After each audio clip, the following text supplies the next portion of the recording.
Are you recording this? Yeah, it's YouTube first.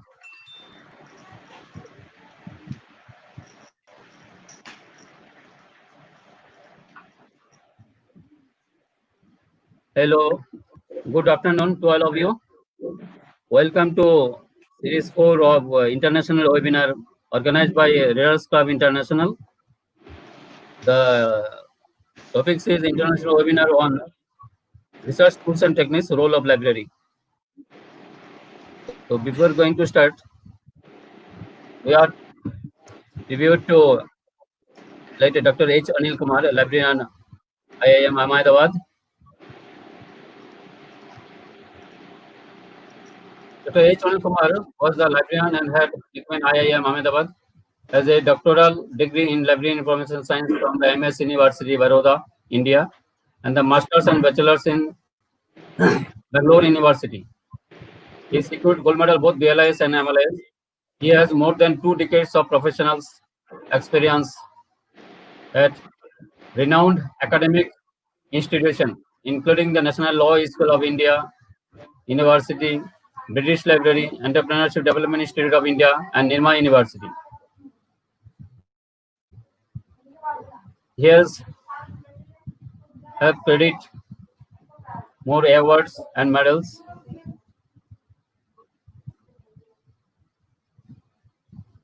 In 1986, VRM Endowment Scholarship Award in 1986.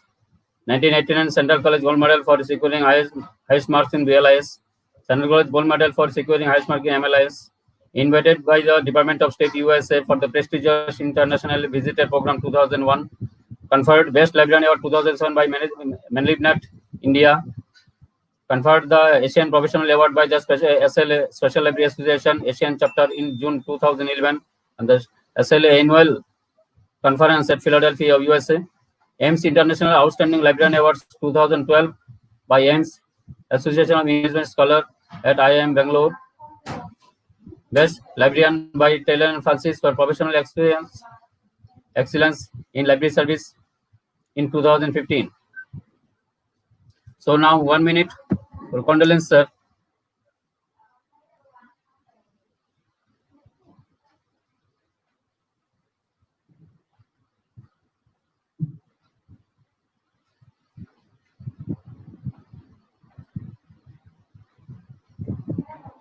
Is this where I start?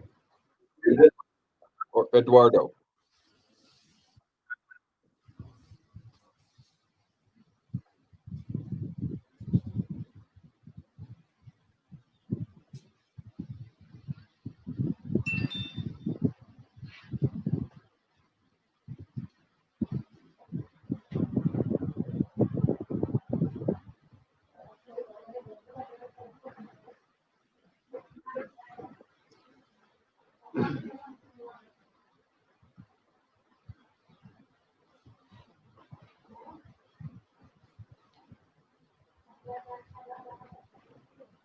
Okay. So welcome to our international webinar on research tools and techniques by Readers Club International. So now I welcome to, in favor of Readers Club International Secretary, Mr. Subramanian Shekhar Bhattacharjee. Welcome to Mr. Stephen Abram, CEO and Executive Director of FOPL Canada. Sir, Stephen, sir, please start. Great. Stephen, sir. Thank you very much. Can you hear me? Okay, sir. Yeah, yes, sir. Great. Great. I'm going to share my screen. And then... Yes, sir. Yes, sir.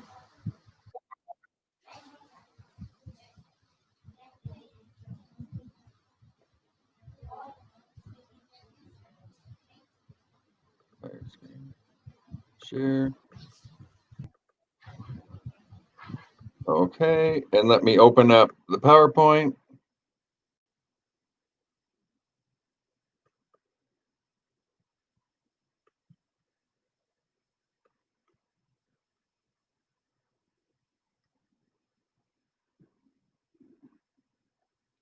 And here we're ready. So I reframed the title a little bit, Reinventing Reference in a Pandemic World, because that's where we are right now. And there's a picture of me, so you know who's talking to you. I do a lot of work in advocacy and influencing laws and policy and funding for public libraries all over Ontario. I do a lot of consulting on strategic planning, marketing, and new building development. I have about 12 new library buildings under construction right now, or in some phase of construction. My background is in product development, uh, librarianship, of course, and technology training and marketing. Uh, this book is available from Amazon, which is one of my latest books. I've got a couple of dozen. And this one we published in 2015. I wrote a chapter of it called Reinventing Reference, How Libraries Deliver Value in the Age of Google. Of course, the first disruptor in my career that was really large after the internet and the personal computer was Google. Now we've got another disruptor, the pandemic. So what I'm encouraging is that we reimagine a new beginning. And that's sort of the theme of what I'm going to talk about today, that this new beginning for public libraries allows us to do all the important things we're doing, but even better. It's a positive view of how we're being affected. Obviously, staff and user safety is our first priority, and many of us are on lockdown or working from home all around the world. And I know that my city is one of the last cities opening up in Canada, although we've managed to push it down to the COVID-19 virus down to a low rate. And I know that India has its own issues in the global problem of working on this. But broadly, we're creating a new normal, and it's a great opportunity as a philosophy to think about where we're going. Because it takes 90 days to create a new habit. Well, it's been 90 days of lockdown in my country. I assume you're on partial lockdown or lockdown in India as well. And that changes user behaviors. And our user behaviors in my world are changing fairly radically. A lot of trends that have always been there have sped up, and some trends have just stopped. So we need to think strongly about what value our library delivers and the strategic impacts of our efforts, and then know our own personal and organizational values, because we can't actually deliver change if it isn't aligned with our personal value system. Michael Gorman wrote a great book many years ago called Our Enduring Values that was published by ALA, I think. And it talks about we have values around education, values around democracy, values around intellectual freedom. Those are all really important to our profession. As you know, or probably know, the Chinese symbol for crisis is chaos and opportunity. So, yeah, we're in a bit of a chaotic world right now, but it also presents opportunities. And part of our challenge is making sure we see the opportunities. That said, we still need to think strategically. We need to have a positive mindset. We need to understand there's not just one goal in this environment. Our standard goal is serve the public. That's just not enough in what we're doing right now. We need to consider at least 3 scenarios. I teach a course at the University of Toronto on scenario planning, and the scenarios, working on scenarios opens us up strategically to think about what options we have. And it's important to remember that we do have options in dealing with creating a new normal and in dealing with the changes that are being forced on our libraries by things that are happening in the world. We need to bake in nimbleness and flexibility and manage our staff differently in order to respond nimbly and effectively to the challenges that we're facing in our communities. We also ourselves personally and our staff, we need to build comfort with ambiguity. It's very difficult to deal with a world where the answers aren't entirely clear. And that's where we are right now. And our new normal needs to be better.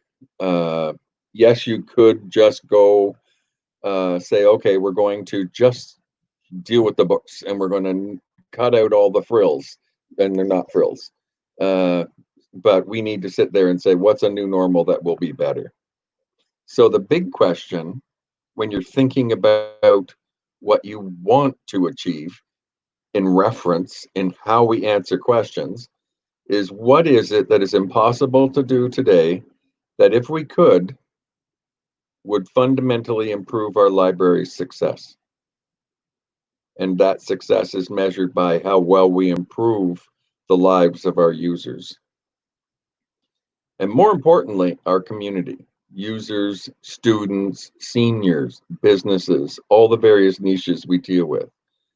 So today I just want to share with you 7 tactics on how reinventing, and there's lots more, but the 7 I thought to highlight today are about ones that are particularly important in the world we're in right now. One is public libraries don't have a long tradition of getting the majority of their questions by appointment. Appointments moved up the list because of COVID-19. Public librarians have always done it, but it was usually more informal. And when someone has an important question that Google can't do, then we need to start making appointments to help people develop a reading plan for doing a course or doing their job or doing their research, doing their homework. For this to work, we need to make it scale. That requires staff to have great skills with technology and to make it easy for the library users. So all around the world, but these are the software we're using in Ontario quite a bit. WhatsApp, Zoom, Skype, Question Point, Google Meet and Hangouts, Windows Meetings, WebEx, Adobe Connect, and so many more allow us to almost completely, not completely, replicate the in-person conversation. As all reference librarians know, it really helps to see their face. Sometimes it helps to know their age. When a child comes in and says, I want to know about divorce, maybe we make an assumption and clarify that they're doing something on their an essay for their school project on family studies. When a middle-aged woman comes in and asks about how do I do divorce, we're not thinking she's doing an essay. We're thinking that she might need some other kind of help. So when we don't see their face, when we don't hear their voice, when we don't have the ability to send them links and keep things private or work with them, these tools that are listed here, and there's many more. This one we're using today might be just fine. The problem from the managerial point of view is staff buy-in. How do we schedule to offer these services? How do we track the statistics and the success of it and measure them? How do we train up people and more? That's where we need to be working right now in order to have things move up. The second major tactic is digital, and digital, obviously, like digital changes everything, whether it's the web or email or digital databases or communication systems or telephony, whatever. But one of the key things I want to talk about is how reference and programming are tied together. So we know what programs we need to offer because we look at what we're seeing on our reference questions. And those questions and the kind of things that are circulating in our collections tell us that these are serious issues that people want to know more about.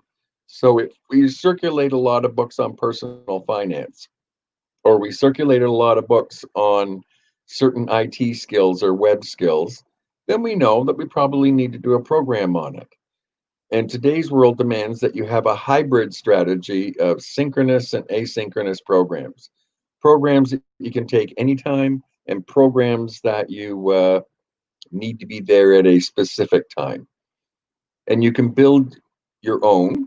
This takes a lot of time to scale.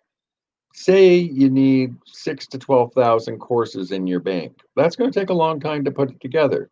So you can license large volumes of programs. Uh, in Ontario, we license LinkedIn Learning, Gale Courses. We curate Khan Academy and YouTube courses and a number of other things. Plus, we do some specific ones on our own because they're very specific to needs we have around database training, using e-government forms, or using government websites that are specific to what needs to be done in Ontario. And I'm sure you have very similar challenges in Tripura or in India at large. We also need to look at the dynamic between collections of free programs and collections of print. So if we have programs on how to do certain crafts, what are the print books we have to support that? If we have programs on how to play a musical instrument, what are the books we have, and the music books or the scores that are going to help people do that? If we have programs on personal finance, what's our personal finance collection look like? If we have programs on taxation and doing your taxes, how do we make sure that we have the books on that? It's all tied together as one, and it's all driven by the deep understanding of minute by minute, hour by hour, the questions that come into reference. Again, people are using some of the webinar systems like the one we're using today, or WebEx or Adobe Connect, doing some of them live and then recording it so that it can be delivered asynchronously. It can be everything from a story hour to how to deal with this year's income tax form, or how to set up your email, or how to use Zoom, anything like that. It's just growing so fast. We're seeing 500 to 1,500% growth annually in usage of online courses. Libraries are not about books, and this isn't heresy. We're about verbs, not the nouns. Book is a noun. We're not about books. We're about reading, the noun. We're about the activity, the action, the learning that takes place. We're not about programs. We're about learning. We're not about buildings and rooms. We're about social engagement and dealing with loneliness, or helping people lock down their learning to talk down to others, or civic engagement on making a better community. We're not about information. And this is one of the big learnings that we need to understand. A lot of us think we deliver information. Well, that makes us a logistics warehouse for books and information. We are about improving the quality of questions. That's the core skill of librarians around the world. We improve the quality of questions by cataloging materials to make them easier to find so we can answer the question or help people learn. We improve the quality of the question by having professionals work on question improvement at information desks and reference desks around the world or online. We're not about statistics.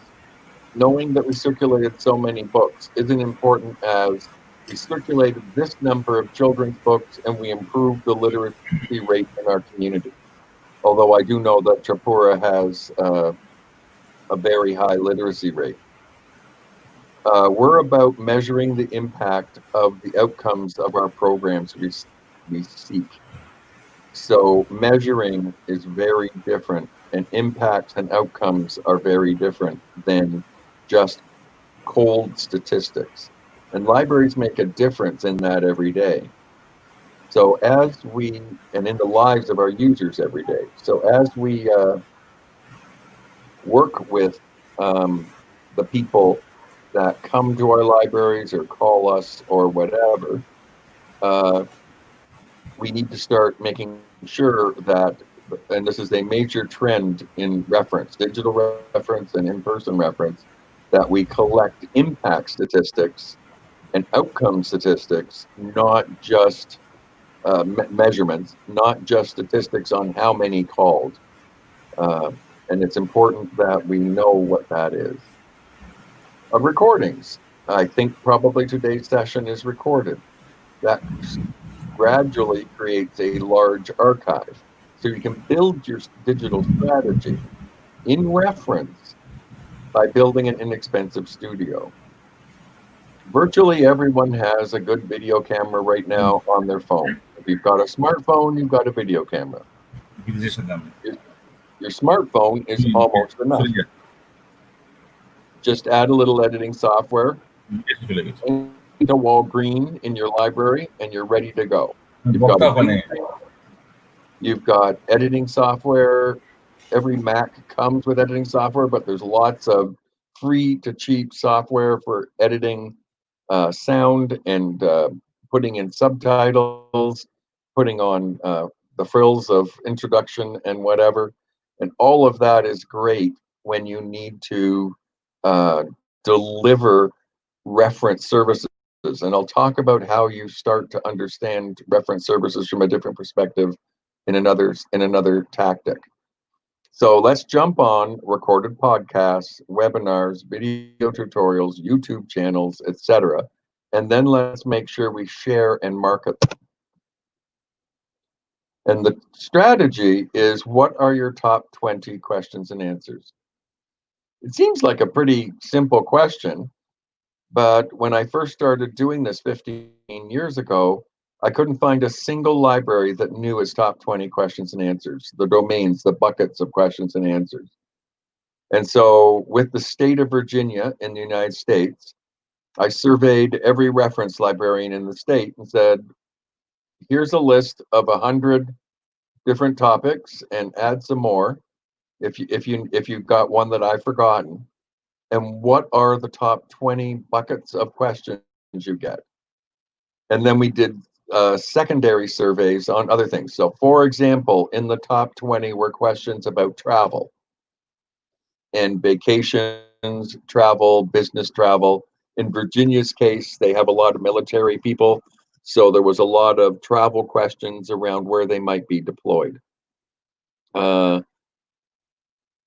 That ended up being something that the reference people were answering on a daily, hourly basis. People always asking questions about travel.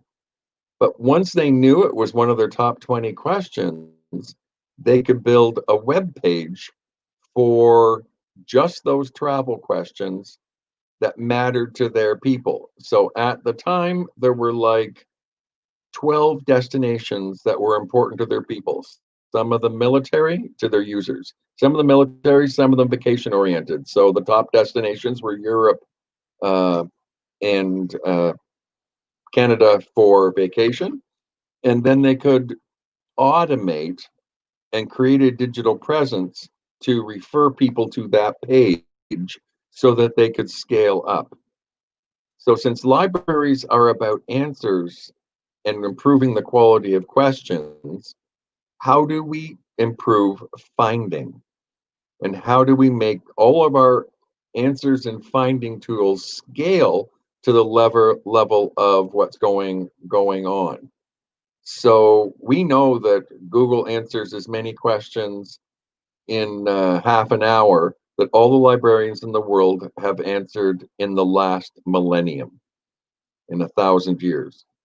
So we don't scale as individuals. So we need to make sure that we're only focusing on the important questions and using our human resources, the talents of our professionals, professional information professionals, question professionals. Users want to find. they don't want to search.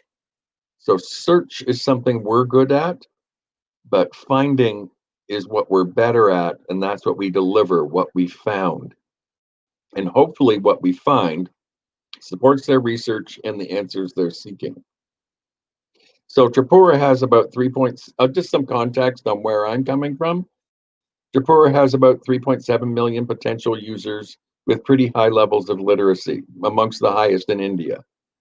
For comparison, my hometown, Greater Toronto, has about 6 million people with a somewhat larger geographic footprint and around 250 public library branches. Plus, we have, other libraries and universities, and all the schools have a library, that sort of stuff. It's not possible to answer every question with your staff resources. It is possible to take your top 20 questions and within 18 months have an ability to have thoughtful web pages that you can refer, send out, point people to for when you're not on the end of the line, when you're not available for them. So have you collected your top 20 questions statewide?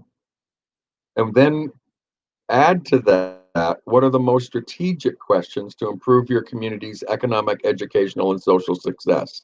Where are the issues in your community that you want to do? So is it agricultural innovation? I know Tripura is an agricultural state.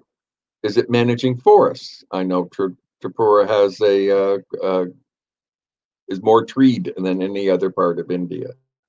Or is it some social dynamic around dealing with some poverty or pockets of illiteracy? Is it computer literacy? Is it employment? Is it economic development?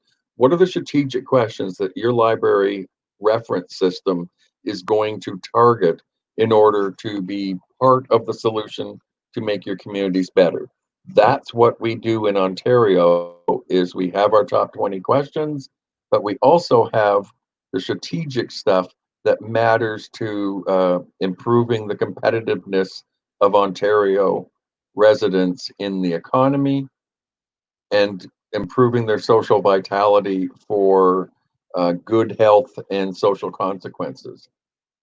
Once you know all this, it's a simple management task to divide up the work among libraries. We do it out of a consortia, and some libraries nominate somebody or vote somebody in to build a couple of people, build a presence that aligns with the training, communication, and strategies. One software that allows this to be consortially shared and has a giant vault of other things like this is SpringShare's LibGuides software and archive. So one of the things to look at is the split between fiction and nonfiction questions and build the best resources finding tool. So carefully select the resources or build your own if you can't find one like can't find or can't afford SpringShare's LibGuides. Sign your work. One of the best practices is to sign your work. Ensure that the librarian creator is highlighted, the name, the degrees, their picture, their email, and can be contacted with questions and additions when people find good stuff. Put it on a cycle to be updated regularly. And then have a strong statewide brand and visual image. We have our Learning Commons branded as Learn HQ. We have a peer mentor network, which we call Peer HQ. We have a governance hub that helps our library boards by sharing all the governance information on everything. And then within Learn HQ, we have one place to look, which has all the training you need to improve your skills as a librarian. So curate your web bibliographies, select carefully, don't just show them everything. Too much is too much. Edit. Do guidance abstracts, point to databases, use videos. Don't just do text. Look for great videos, pictures, visuals, infographics. The LibGuide's presence, if you haven't seen it, and you probably have, tiles everything so that you see the tiles on the screen, and it serves as a map to move forward. So it's not a simple search box, although you can put a search box in it, and it's not a list that are bibliographies were a list that were the foundation of libraries in our selection of stuff. Now we're looking at guides that serve as maps, and a map is very different than instructions. A map puts the power onto the user to make choices, and that's an important distinction of how we work with reference nowadays.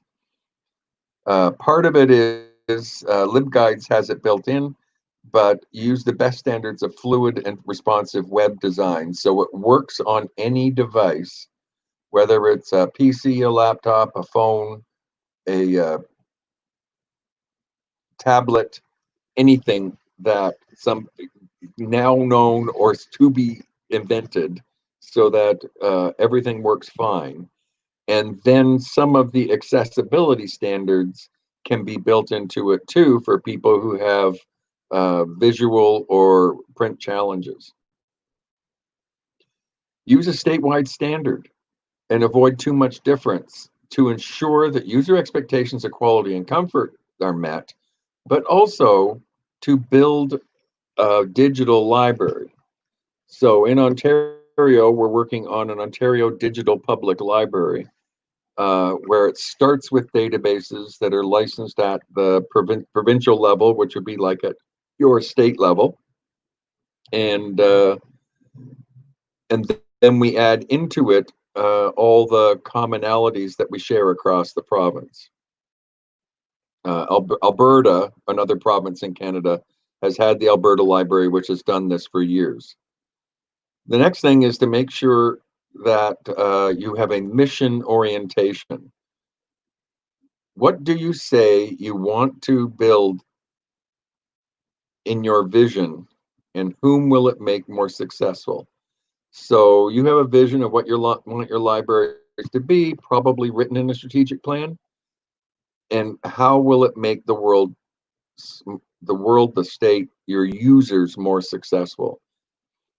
And reference is the front door into that, because it is the front door where you can guide digitally or in person people to collections, answers, databases, websites, conversations that would make it work.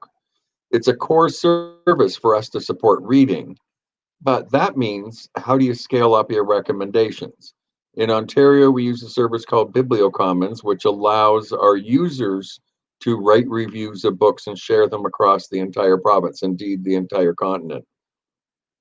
How do you scale readers advisory? How do you scale collection promotion, where you say, here are the new titles, here's the cover, here's a look inside the book? How do you look at read-alikes? So if someone liked Harry Potter, what else would they like to read? Or if someone liked Lord of the Rings or The Hobbit, what are the read-alikes? What works like that? Or someone likes fantasy novels, mysteries, romance. What are the, either by author or by genre? Can you scale that up? Because we just can't make all the recommendations one-on-one with someone coming up and asking us. It's also basic to public library portfolios to build skills: information literacy, learning literacy, computer literacy, civic literacy, health literacy, and so many more. How do we build those foundational skills on a scalable basis? The reference librarians have the skills. They're usually fantastic teachers. How do we record them, make them little rock stars, and even down to the point of storytelling for young children, where, yes, we know we read stories to kids, but we also know that all librarians have 5 core things they're doing that build reading literacy when kids are learning to read before they move on to reading to learn. And it's fantastic when, well, right now, we're sharing librarians reading storybooks. Thousands and thousands of videos now are up online from all the librarians moving their story times from in a reading room to the safe place of the digital internet, so that we don't have uh, kids losing literacy or losing progress as their schools are shut down. How do we support the social portfolio with resources for their health questions, personal finance, retirement, aging, all those things? Those are common questions we have. Let's look at what's the most important thing in our community. Maybe personal finance isn't, but maybe it's growing your own food. What we're calling in Canada victory gardens. What are the difficult issues in your communities that information combined with resources, answers, and learning delivered by professional reference librarians that make your public library part of the solution? In our case, I've been able to get almost $100 million in additional funding over the last 5 years as a result of aligning our asks of the government with what the government wants to achieve around, in our case, it was digital learning and e-learning. It was numeracy training and personal finance. It was every child ready to read. It was dealing with the summer reading lag. It was dealing with poverty. It was dealing with broadband. And we can take those opportunities and get the funding we need, because we're focused on the big mission of serving our communities, aligned with the sparks of joy that happen when we answer a question on a one-on-one basis and create delight in our users. Rule number one about asking for funding is that you can prove you are well managed and using your resources of cash, staff, and buildings to their optimum advantage. Rule number two is that anyone can do more with more resources. So align your goals and have conversation that engages them in your dreams and actions and makes them want to achieve what you can do. And then they're motivated to fund you. And then there's all the front end homework on the other end, which I teach another whole course on. User success niches. Target the segments in your marketplace. Don't try and tell everybody you've got everything. Telling all the teens on your mailing list or email list about retirement planning is going to bore them to tears, and they're going to turn off. So know the impact you have on preschoolers and target what you're doing and target the parents. School-age children, know the curriculum. What are they learning in grade 4 history? What are they learning in grade 9 geography? College students, what do e-learners need in order to succeed when they're distant from the university or college or the workplace training that they're doing? And how does the library have the resources, databases and print and magazines and articles that will help them achieve their success in their course? Then look at adults and divide up the adults between parents and recreational hobby people and employment and development needs. What are the seniors doing? Is it recreational reading? Is it dealing with isolation? Is it their seniors are your volunteer group? And then target business people, farmers, professionals, civil servants, so that we're assured that our funders know that we're economically important. We have over 24 studies in Ontario on the economic and social return on investment of public libraries. So over my tenure in managing this process, we now know that every dollar invested by a government in a public library delivers $6 worth of economic return. We know that every dollar invested in a public library delivers up to $27 in social return on investment. Those are huge impact numbers. Sometimes it's so high that I have people having trouble believe it until I show them what's going on. And then we have a big study of 52 libraries on what the impact is of digital reference and the digital services we offer, so that we can get the funding we need for broadband, high-speed internet, databases, and computers and peripherals like scanners and printers. So you need to know your users' needs, basic librarianship, and focus the service on the narrow needs of your niche market. As soon as you go plain, you lose you lose their attention. So that's just basic advice. So the last one of the 7 I promised is reframing. So reframe your service portfolio in reference, and then look at your service portfolio. Reference isn't a service portfolio, it's a big umbrella. But within reference, there's a lot of other things. So reframe it around the impact and goals first, not primarily around the topic. The topical buckets might be travel questions, it might be business questions, it might be employment questions, but what's the goals? And then you design the services with your staff around what you want to achieve. Then measure, possibly by sampling to make it scalable. We're getting better at sampling because librarians have a habit of counting everything, or computers always count everything. So sampling helps us know what's the impact of our children's programming. So we know that kids who come to school having gone to a public library reading readiness program have a letter grade difference by grade 8.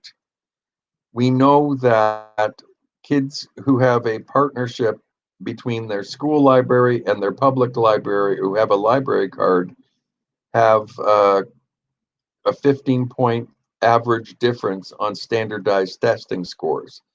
That is the value of our services. If we want to have those kinds of impacts, we need to scale up on how we do it. And then we do nothing that we can't promote. We need to be able to promote the services based on their benefits, not based on their features. So benefits is like the difference between a verb and a noun. Like, libraries about the verbs, we take action and we use the nouns to do that. Well, yes, you can say I've got a program, but what's in it for me? What are the benefits? And we need to promote it based on user interest. So select those areas that are the highest need or the highest interests and work on them in order until your portfolio is all polished up, and then start all over again. It's always a circle. And then there's a bonus, MARCOMM. And that's what I've been hinting at all along. MARCOMM is marketing communication. So up your advocacy and marketing game. Make sure your users are giving you the testimonials when you see how wonderful you are. In Ontario, we trained every library on how to do effective social media marketing, digital marketing. We built a social media dashboard of every website in a public library, every Facebook, Twitter, Pinterest, Instagram social media account. We're working on Reddit, where we can get more men because men are difficult to attract to public libraries in Ontario. And we're working on a few other software systems or social media systems. It's scalable. We were able to influence an election with it once. We have the ability to know that when we create a social media post, that it will what we can do that actually causes it to be engaging, that people share it, that they like it, that they read it. And so, for instance, we developed little videos, little 1-minute videos talking about what the role of the library is and ship them out. One library system got 15,000 shares in one small town. That's how popular it was. Then that happened in a 3-day period. So using social media is we find a wonderful system, but it required us to train everybody up and to collaborate on a province-wide scale. So what can you do right now? Look at your community. What are their needs and interests? What experiences can they offer? Once the needs are assessed, look at how citizens can be involved in direct action, how librarians can be involved in direct action. How can you network together and share ideas? Use social media to connect with patrons, your users, and get them excited about the programs and get feedback about what you're doing right and what you're doing wrong. Throw a maker party. This is one of the things that I always recommend. However, we're having to move a lot of our maker activities, creative activities, innovative activities, play activities online because we're not allowed to meet in person right now. Make sure your staff are engaged, trained, and supported. In order to be successful, they need the resources for success. So train the staff first so that they feel confident. And then find partners. We have over 2,000 partnerships in Ontario with major entities where they're running some of our programs for us, and we're providing the contacts with the people. And we have a peer-supported network, which is called Peer HQ, so that library trustees can talk to other library trustees. Children's librarians can talk to other children's librarians. Business reference librarians can talk to other business reference librarians. One of the most popular ones, the busiest ones, sorry. One of the busiest ones is our private group for brand new CEOs of libraries, the head chief librarians of the libraries. And so we learned a few things as we've gone through this pandemic. One is that we invested in long-term relationships, and those are paying off right now. There isn't a piece of legislation or a government policy coming out where they don't talk to me first if it affects libraries. We invested in partnerships and alliances and trained all of our libraries to deal with partnerships and alliances effectively with memoranda of understanding, contracts, and handshakes. Those paid off in spades when we needed to help the community. When our libraries closed, we lent our computers in our libraries to municipal workers who had to work from home so that their jobs could keep going. And invest in professional government relations council. So I have a small team in Ottawa for the federal government and a small team in Ontario where they help me get to the table testifying before the legislature on the role of reference librarians and libraries in society. And we've materially moved the needle in the understanding of our decision makers and political masters and policy masters on what libraries do in their communities. We learned one thing. If you're not at the table, you're the meal. So we don't want to find out about a policy late. So there were 5 pieces of legislation this year that very strongly affected libraries. They all came out first with something that was going to be very, very bad. And they've turned into something better than we could have hoped and better than they were before because this government listened because we were at the table. And then you need to understand that you need to celebrate and build staff culture and build virtual teams. Our virtual teams mean that there are natural teams, that the people who work together in a library and they could physically be together. Now they're on Zoom sessions. The Zoom sessions aren't just talk at meetings anymore. We have Zoom sessions and conversations that help people share their worries and their dreams. Culture trumps strategy every time. And what's the business of culture shaping is up to you and everyone. An engaged and excited staff is motivated to succeed.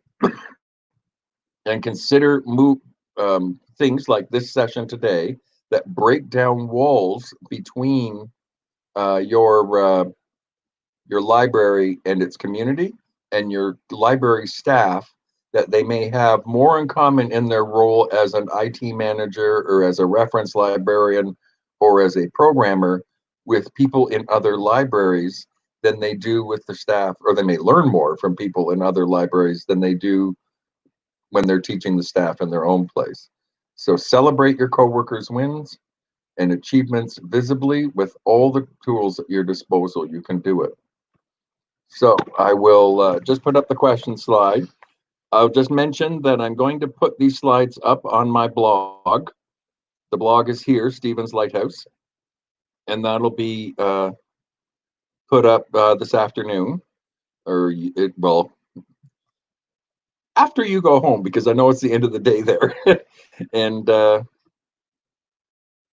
you'll be able to see these slides and use them on your own. And it's easy to follow me on Twitter, follow FOPL, the Federation website, or Stephen's Lighthouse on your RSS feeds. And you can friend me on Facebook or LinkedIn too. So I will just escape out of these slides. And I suppose I'm stopping sharing the screen, and I don't know what time it is. Yes, okay. Did I leave any time for questions?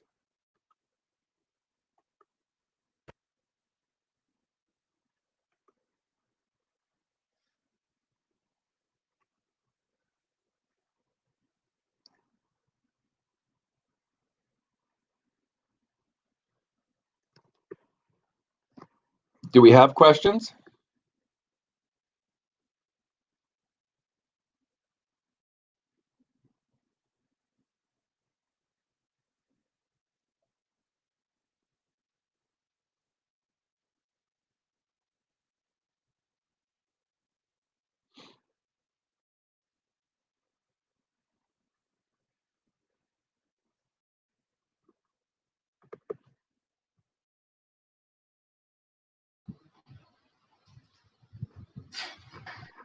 Hello, thank you very much.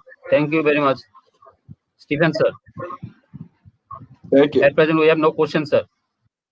Thank you. Thank you very much, sir. Now, welcome to Professor Sardanino.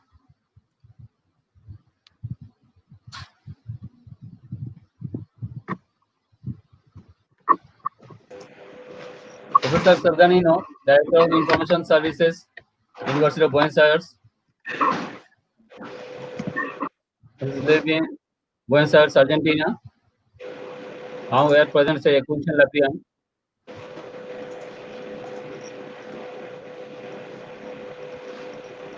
In 1986-87, he had Library of the Faculty of Social Science, Universidad Nacional de Lonas de Zamora. 1987 to 88, Serial Librarian, Documentation Research Center. 1988 to 92, Librarian Research Center for Mineral Industries. 1992 to 93, Professor Argento. 2004 to 2006, Professor. In 1996, Associate Professor General. 94 to 2009, Technical Process Librarian. In 2009 to 11, General Coordinator Education of Formal. 2011 to 15, Technical Librarian Cataloger in Universidad de Buenos Aires. He is member of Board of Director of Association of Graduate Librarians in Argentina. Now, welcome to our next guest, Professor Sardanino. Sir, welcome, sir. Thank you. Good afternoon, all of you. And for me, it's good morning. Yeah. Okay. I want to give thanks to the Readers Club International, a society for public library network from Agartala, Tripura, India, for inviting me to as a special guest of honor for this webinar. And thank you to Mr. Suranshu Bhattacharjee for assisting me in my presentation. And thanks to the other speakers for sharing this space. I will talk about libraries as a support to teaching and research in Argentina. So I hope to fulfill the honor I was assigned. I will try to share my screen.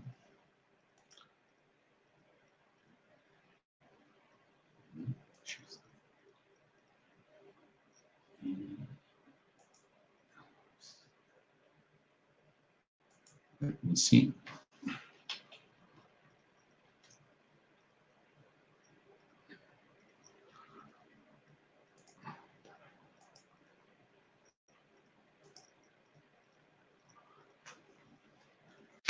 Stephen told us what things we can do. No se ve la pantalla. Yes. The suggestions of Stephen were very useful. I took note. But in my case, I will tell you about something we did that the libraries in Argentina did after the coronavirus pandemic.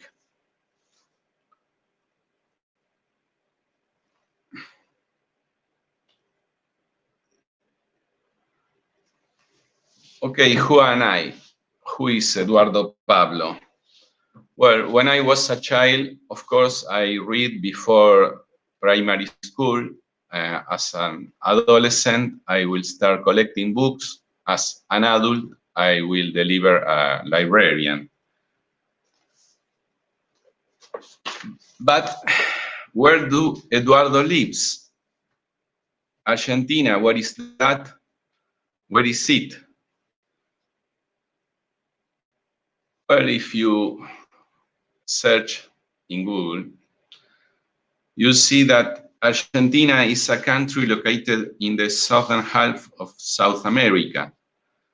Argentina has plenty of natural resources, highly literate population, and a diversified industrial base. But Argentina suffered during most of the 20th century from recurring economic crisis, persistent fiscal and current account deficit, high inflation, and capital flight. So our story is a little complicated from the economical point of view.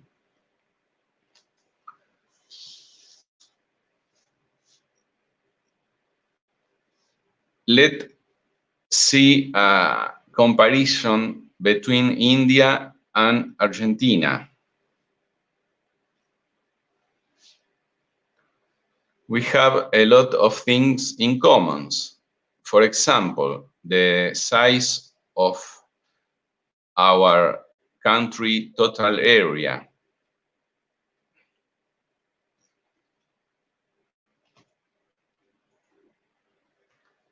And what about the libraries? If you look at the IFLA library map of the world, we can see that India, of course, it's more populated than Argentina, and it has more libraries. In the case of Argentina, in IFLA map, there are 2,000. But this is an old figure. The total amount is 5,000 libraries. This map has to be updated. Let's see another data. What happens in the world we live? Last year was a war, and 2020 is another war. We live in a VUCA world, a world that is framed by volatility, uncertainty, complexity, and ambiguity. And I think that all the librarians, we must use this kind of analyze to deal with the situations that we cross every day. So the book focus teaches how to stare at a world that is volatile, that is uncertain, that it's complex and ambiguous. There is no right answer in this world, and the coronavirus is a sample of that.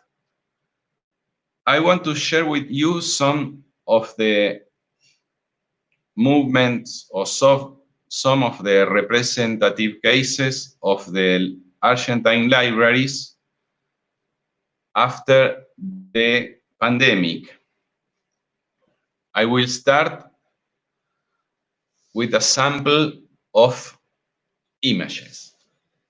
You can see in the Cultural Information System of Argentina a geolocalized map of libraries. But what is the problem? These systems only reflects the three types of libraries: common libraries, specialized libraries, and popular libraries. They lack the school libraries, they lack the university or higher education libraries. So in this map, there is a lot of things to do. It's an opportunity to librarians to update this map. And this is a sample, quick view of all the population and all the students in Argentina. As you can see, we are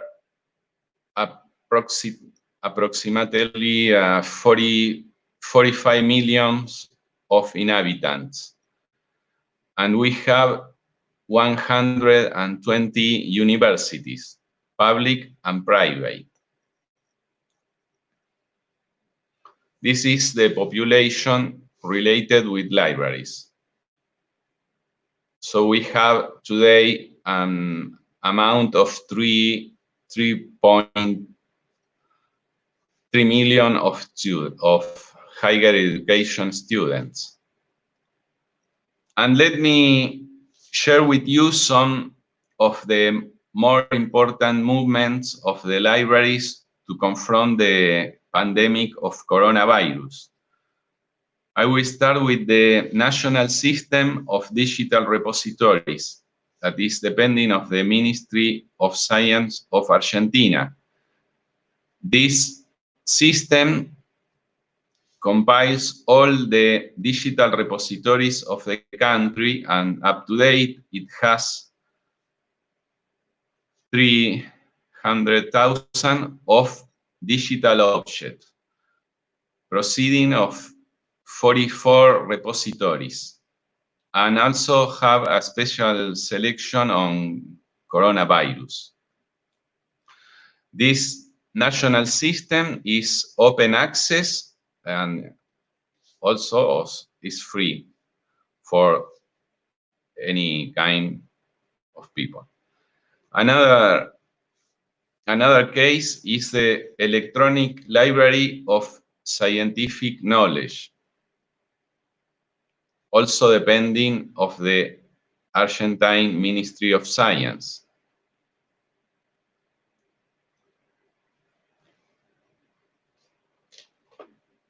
And from the Ministry of Education, we have another digital library called Read at Home. This is a new library started this year after the pandemic and is free for all the Argentine citizens. Only you have to put your ID. It is the result of the joint effort of 30 Argentinian publishing houses, with the support and accompaniment of the Argentinian Chamber of Books the Argentinian Chamber of Publication, la Fundación El Libro, the El Libro Foundation, and together with the platform of the Ministry of Education of Argentina. Let's see another case from our National Library. They published this recommendation for handling of documents in time of coronavirus. And they recommend that it's very useful to publish in digital, but if you have to handle paper documents, here is one protocol. Another case is the Library of Congress. They published this dossier with laws and codes about the pandemic and specialized on coronavirus. The National Commission of Popular Libraries also published a list of recommendations. These libraries are very important in Argentina because they fulfill a social function. There are 2,000 of popular libraries that function with the work of 30,000 volunteers, and there are spread about all of the country. And I want to share with you the strategies of the Association of Graduate Librarians of the Argentine Republic.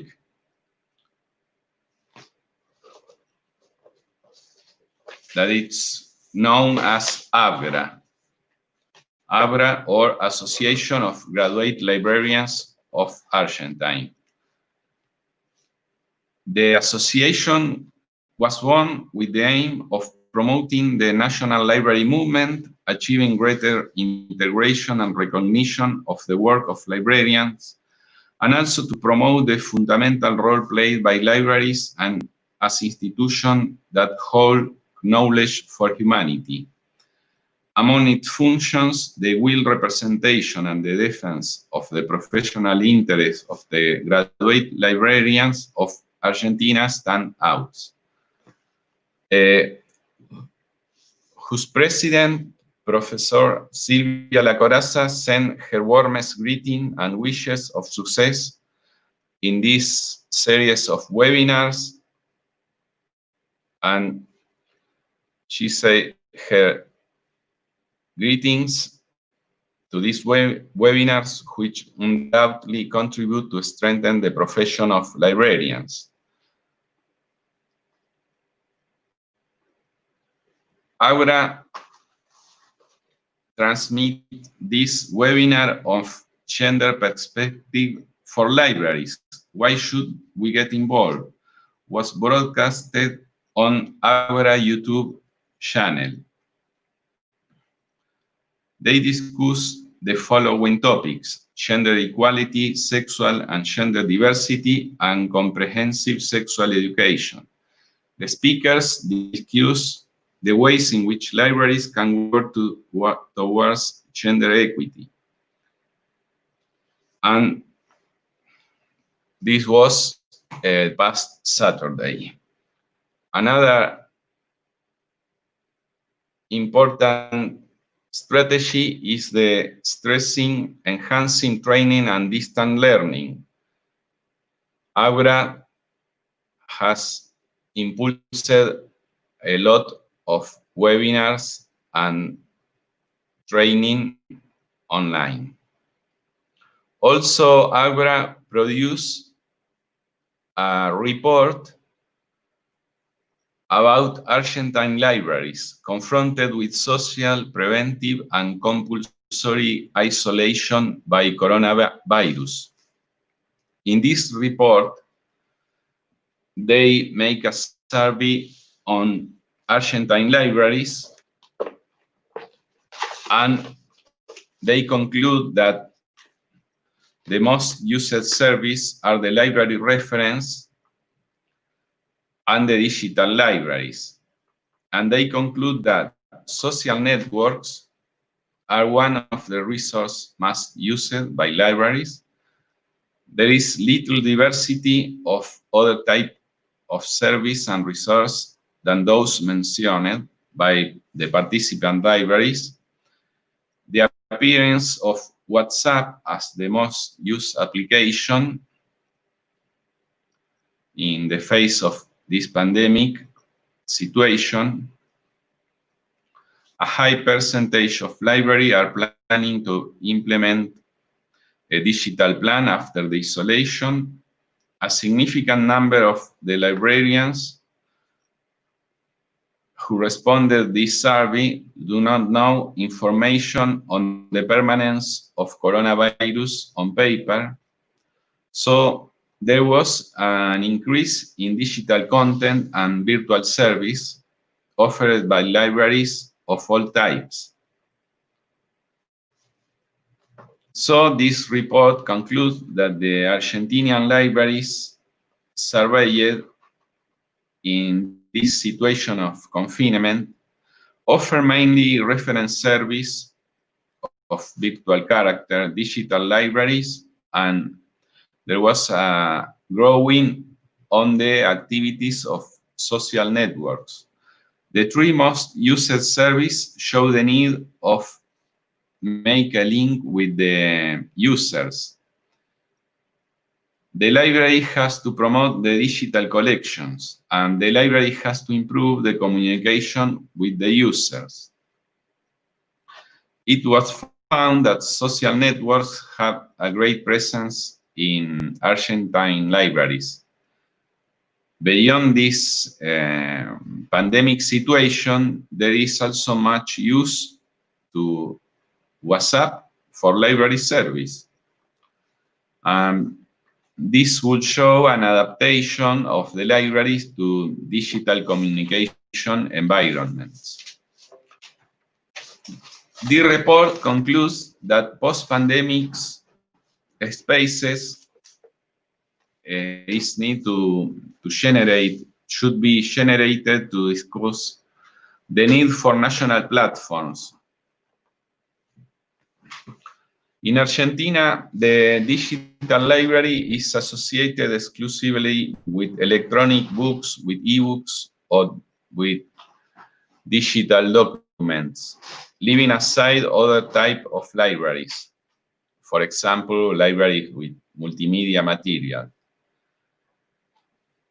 For the future, in-depth research of service like this will be needed to find out how much of the online library action have achieved that users have turned to reading, and how to cover the user information it needs.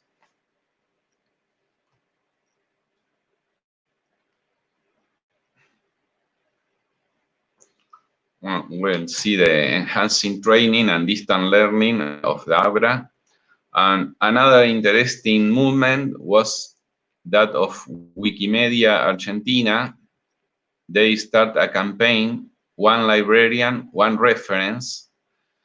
The goal of this campaign was to add reference in the Spanish Wikipedia. The main aim was to improve the reliability of sources in Wikipedia.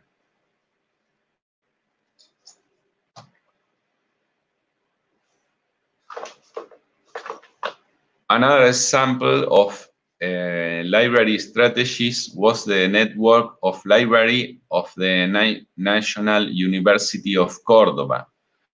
They wrote this protocol for the reopening of the libraries of the National University of Córdoba, that is the second biggest of the country.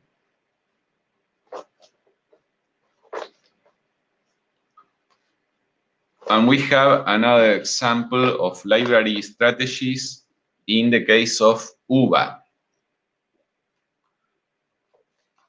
La Universidad de Buenos Aires was created in the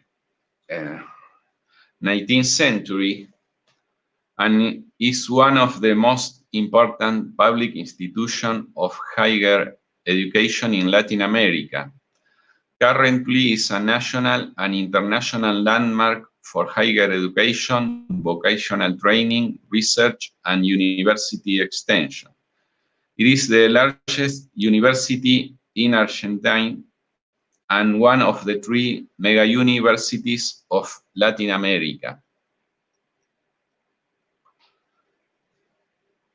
The entire population of UBA makes them as a city. UBA has 3,000 of undergraduate students, 25,000 postgraduate, 32,000 of teachers, and so on, with a population of 400,000 of people. And the UBA has a library and information system.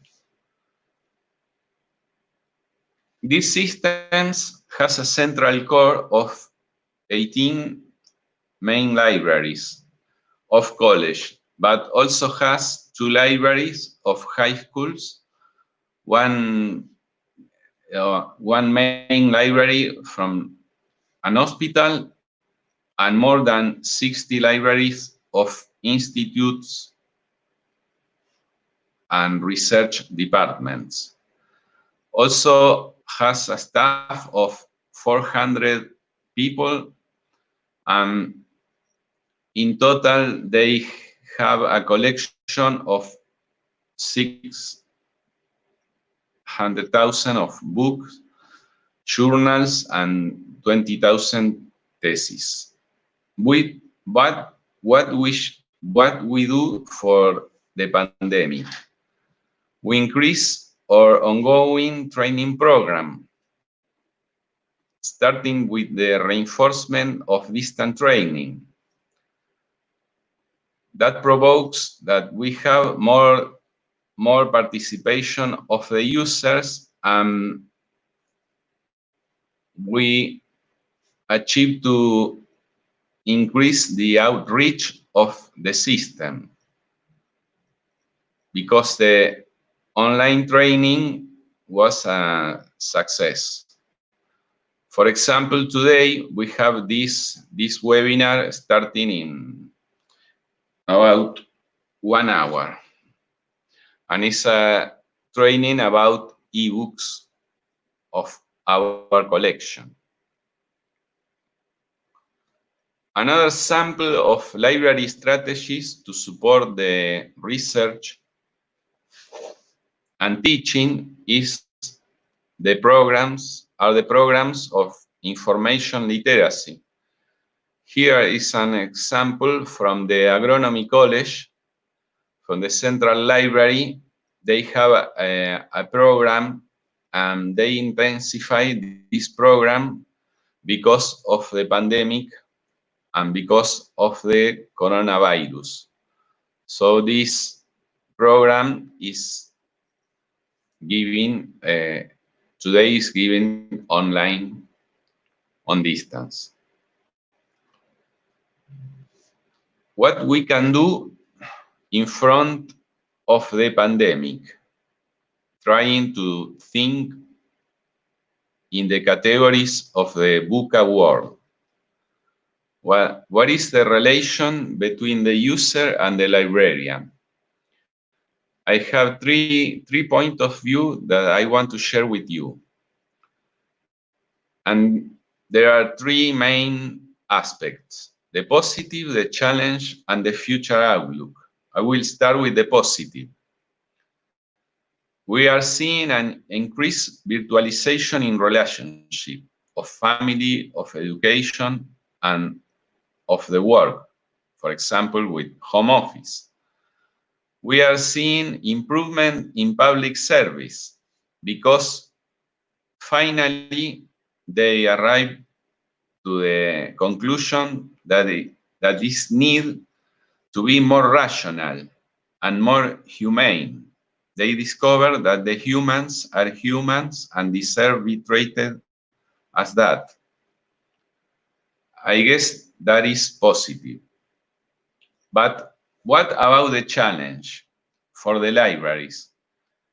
It's necessary to strengthen the research support role of the libraries in relation with the research and with the teaching situation.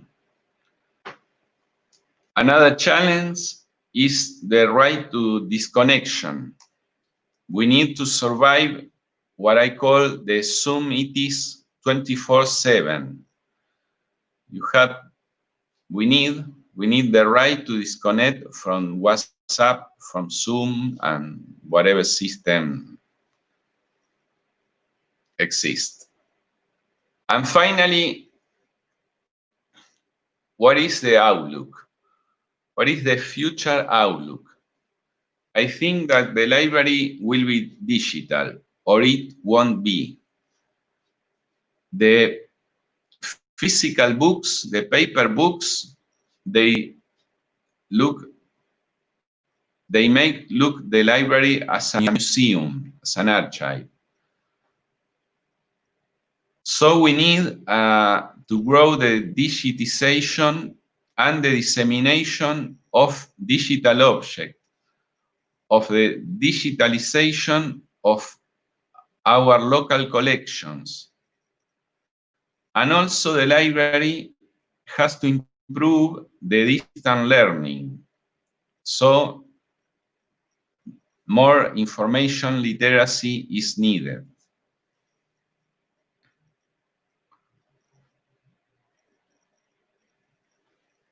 So I propose these lines of work for the libraries,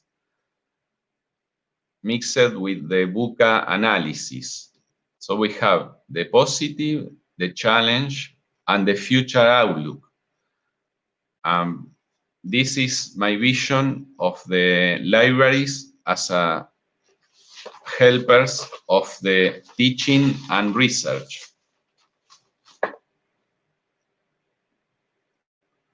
Thanks for your attention.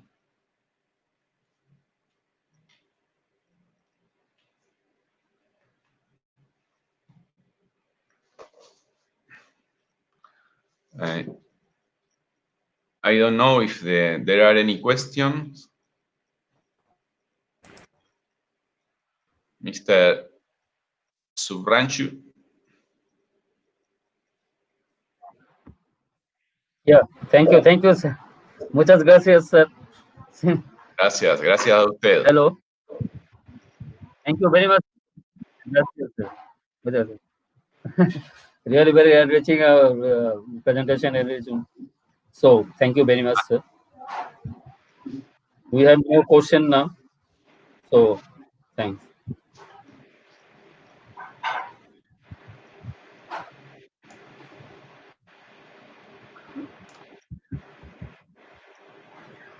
Now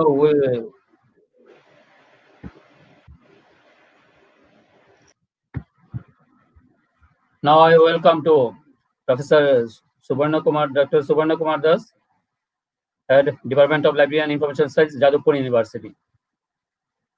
Hello.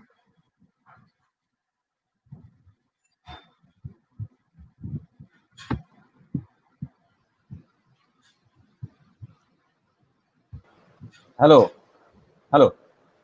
Sir, Hello, Subra. hello, sir. শোনা যাচ্ছে? Please start, sir. Please start.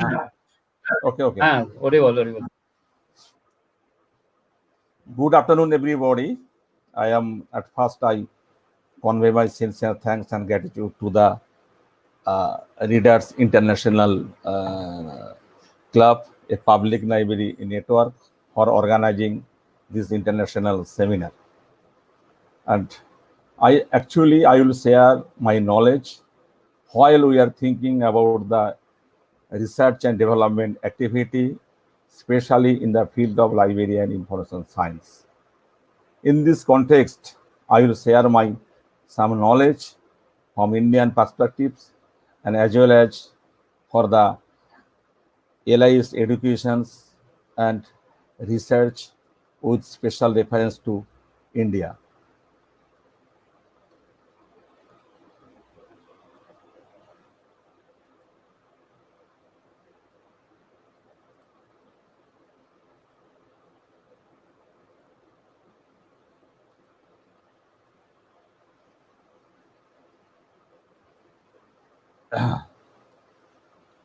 Librarian information science education and skill in the knowledge-based society. Hello, I am audible. Hello, hello, hello, hello.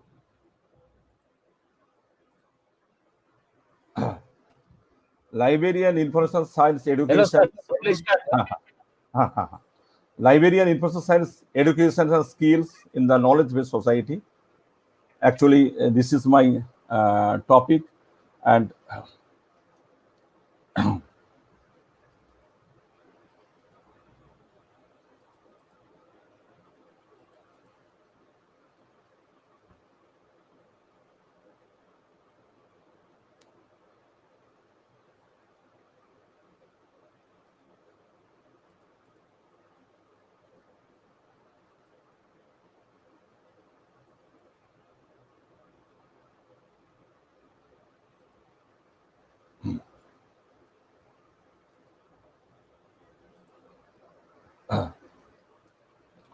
first of all things I want to share, that is the social stratification. Social stratifications is means the agrarian society, industrial society, post-industrial society, and information society. It is also the tribes of our society from agrarian to knowledge society. Nowadays, we are living, we are in the knowledge society, or some people also mention it is the knowledge-based society. Second thing is that LIS education, the present scenario from Indian perspective, the how the LIS education came in our country, that is a very vital question. But from librarianships to information studies, this is the paradigm shifts from librarianships to information studies. And then the impact of information and knowledge society, and that is the very vital part of our society, and everything is being changed from physical to digital. And another thing is that advances in information and communication technology and applications in librarian information centers and librarian information science education and training, that is the vital part in our country. And finally, the role of LIS educators, faculty members, or teachers in creating appropriate human resources. Then there are some trends which we are seeing in our country, that is the primary focus on professional knowledge and skills, that is technology, management, and communications. Then library professionals to information professionals, and traditional library to digital library, and as well as library cooperations, resource sharing, network or consortia. And it is also very vital that the collection development to content development. Collection development for library is the vital part for library services, as well as content development. It is also the vital part of our society. While we are talking about the digital library or electronic library in our country. And then we can talk about the conventional educations to web-based educations. And conventional educations is being gradually changed to web-based educations in our knowledge society. And that is why our government, they have established the knowledge commissions for the betterment of our profession. The library professionals to information professionals, and why this is important?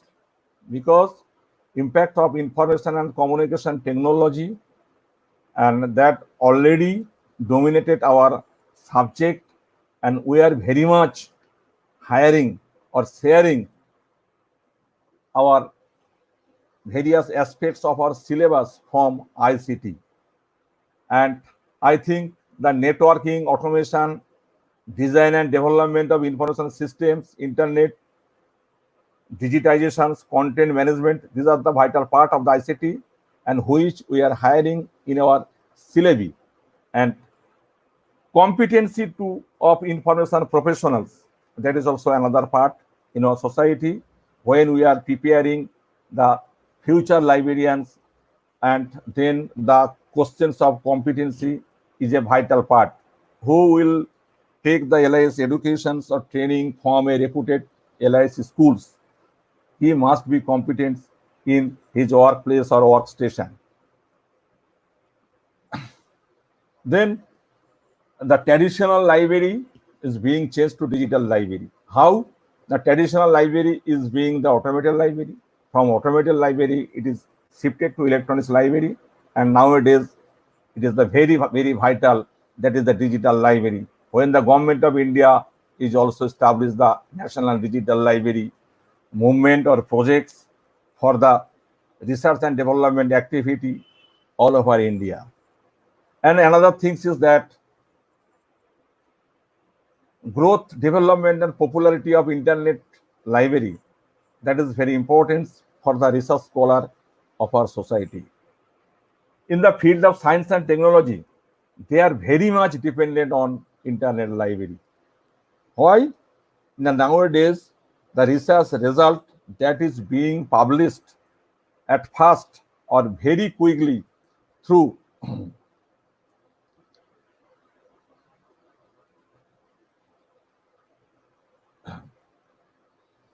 this system, and the users or the research scholar, they are getting the benefit through the electronic journals or electronic books or electronic databases, and which they are applying in their workplace, in their research and development activities, and the research and development work is going within a full swings in our society. And the parliament and INSA, IIT, NISCAR, they have already they have developed so many digital library initiatives all over India. And one thing it keep in mind that in the year 1984, Professor Balakrishnan of Indian Institute of Science, they have first started in our country the digital library initiatives.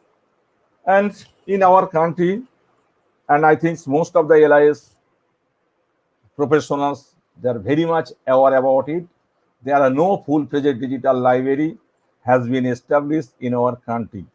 But digital library initiatives for all the very rich and big library they have introduced, and users are getting benefit from that library and information centers. Another thing is that the library cooperations for resource sharing or consortia, and I think library network consortia and ImpleNet is one of the, I think, government level network, Delnet, and it is a very sad. The guru of the Delnet already passed away before within this month, Dr. H.K. Cowell, and he also took the initiatives for Delnet and on the founder, and it already spread all over the India for most of the science and technology library. They are the member of the Delnet. And other local library networks, some are already working and some are not functioning. Beyond this, the library consortia, would you see InfoNet? I think it is also the part, main component of ImpleNet, HealthNet, Invest, and there are so many consortia network already from government level or non-government level have been established all over India. And the collection development, I think collection development is a vital part for a librarian information center, and as well as for content development is also the part for electronic development in a librarian information center. And acquisitions, collection development, information resource development, content development, I think these are the very much interrelated component in our librarian information centers. And besides the format and standards, as well as use of resources and its legal issues is also the vital part.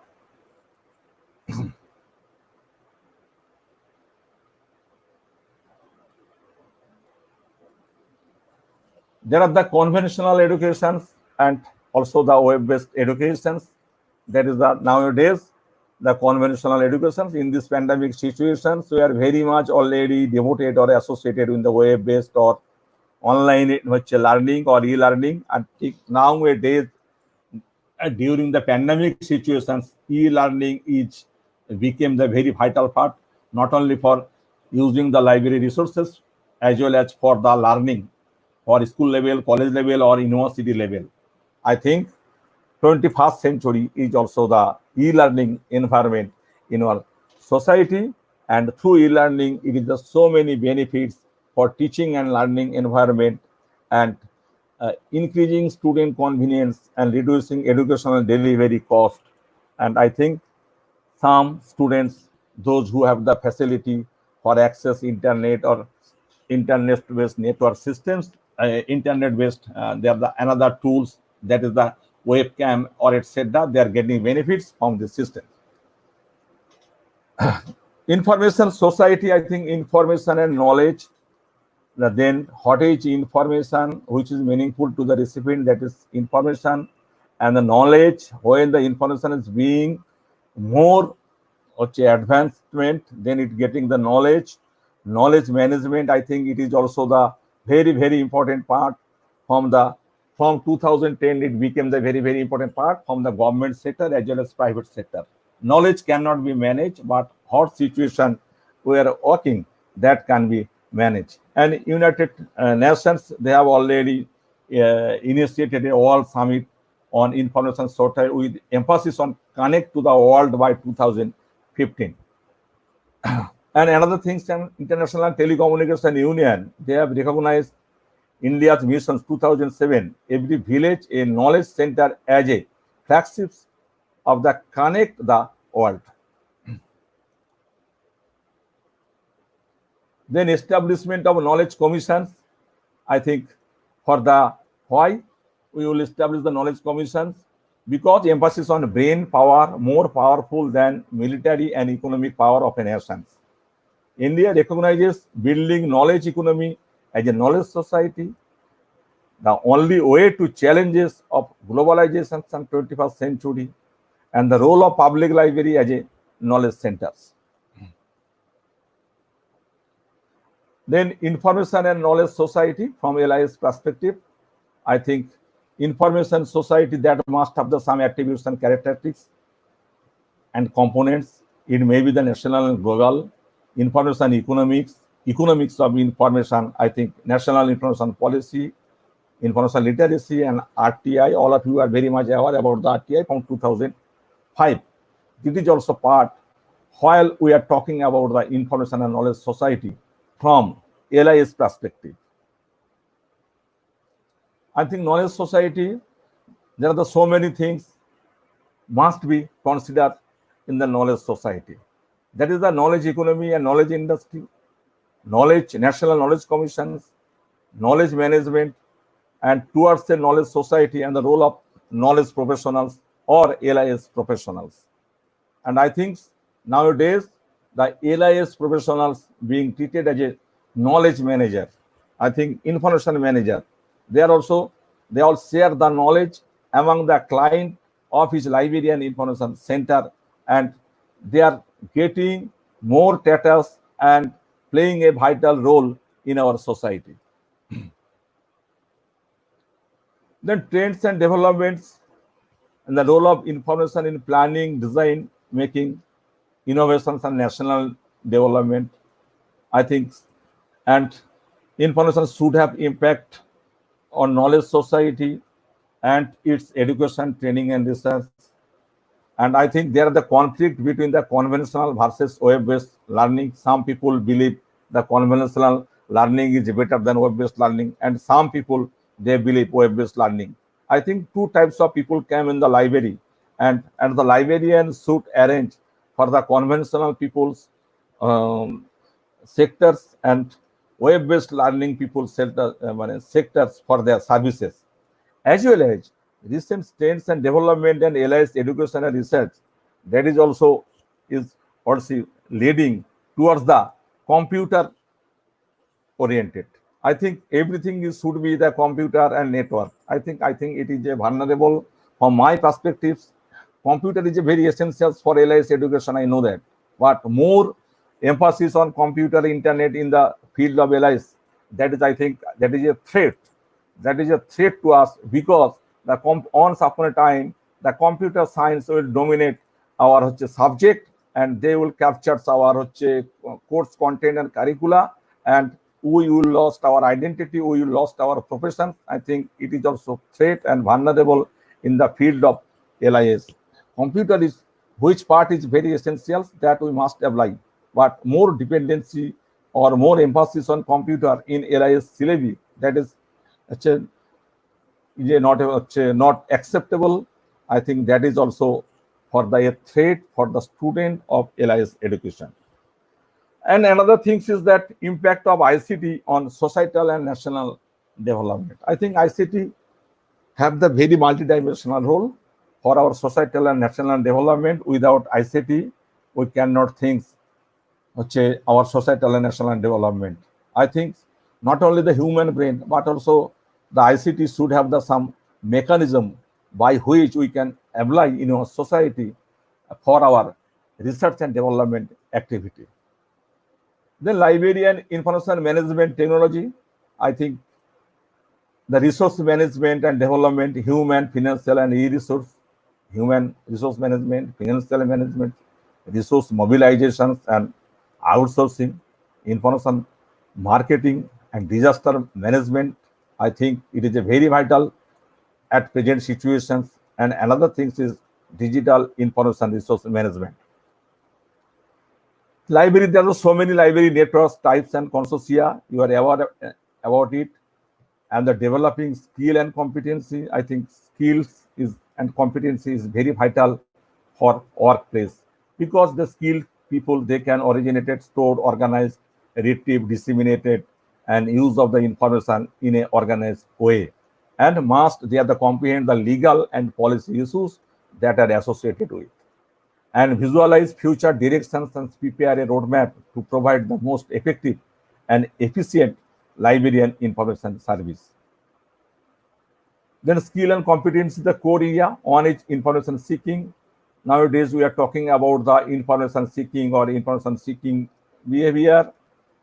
Another thing, information infrastructure, then information organization, another information access, information services, sources, and product. Information literacy, that is the very vital at present situations. And the generic skill, there are so many generic skill here. I have mentioned here the effective communication skill, professional ethical standard and social responsibility, project management skill, critical reflective and creative thinking, problem solving, ability to build partnerships and alliances, effective team relationship skill, self-management skill, a component of lifelong learning, relevant information and communication technology and technology application skills, appropriate information literacy skill. Then issues before LIS educators on academic management, technological and legal, balancing education practice and research, need of national accreditation agency, and international education. In our country, there are no national accreditation agency to accredit our LIS course offered by Indian universities. And there are so many LIS schools in our country, and it should have the international affiliations. And I think there should have an international body. They will also accredit all the LIS schools all over world.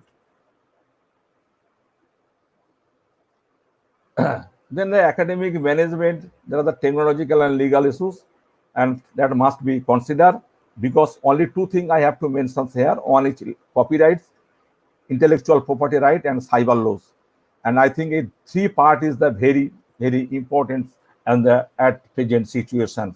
Without anybody can face the problem, I think that maybe there is a offense or criminal offense according to the Indian Penal Code, and which are mentioned in the IT Act 2001 and as amended in 2008.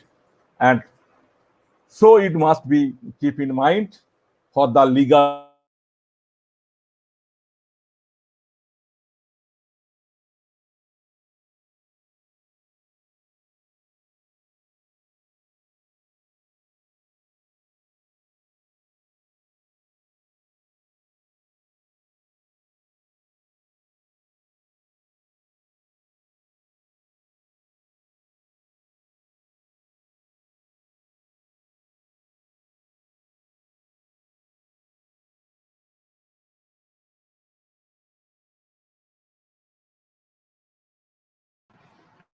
still market Hello. demand, because when we will prepare our LIA students, they will go in the marketplace for job. So we must keep in mind for the market demand. And another thing is that coordinating among the three groups. Okay, I am going to conclude. And finally, I am going to the conclusions. And the 21st century is the vital century for the LIS students, LIS educators, LIS schools. I think the quality assurance is not the destinations, but the journey to the continuous improve. And LIS school and educator cannot avoid their responsibility when we are living in the 21st century and talking about our LIS professionals and for their research and educational activities in our society. Thank you all.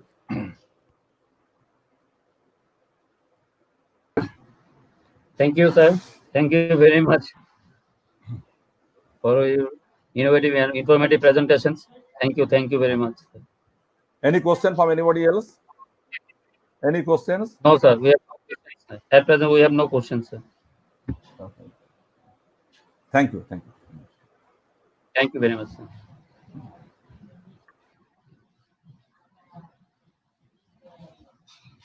Now we are welcome to Prahlad Jadhav, sir.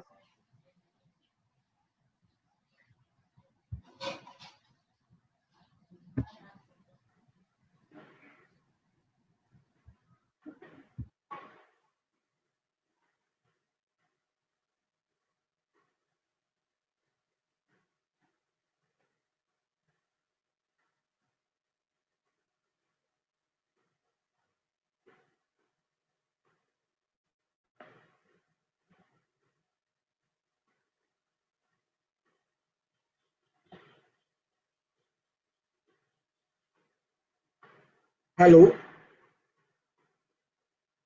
Mr. Bhattacharya ji, should I start or you want to introduce me?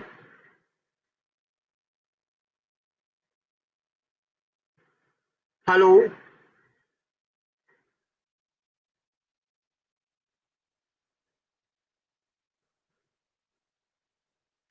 Hello. I'm audible?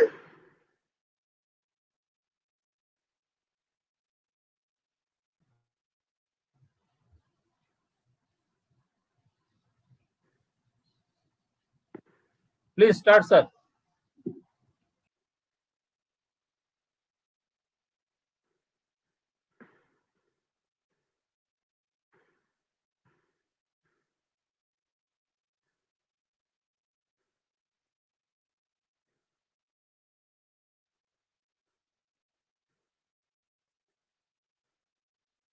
Mr. Bhattacharya ji, should I start? Sir, yes. Please start, sir. Please start. Thank you so much. Please be Please there. start. Yeah, you should be there, Please please. start.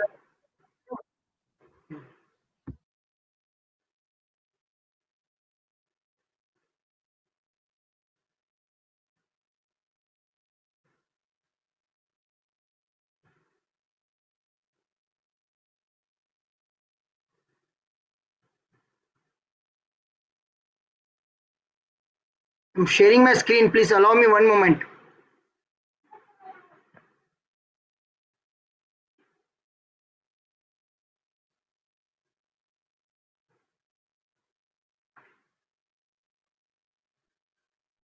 Hello.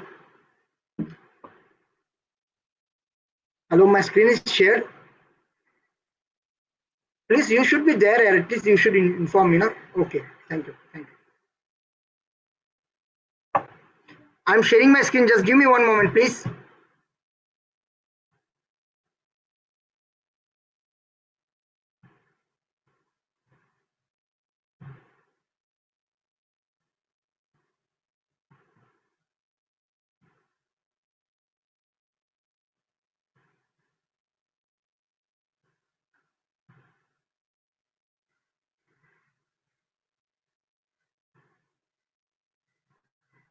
My screen is visible. Can you please someone confirm? Okay. Thank you, Mr. Abram. You can see my slides and audio also, right?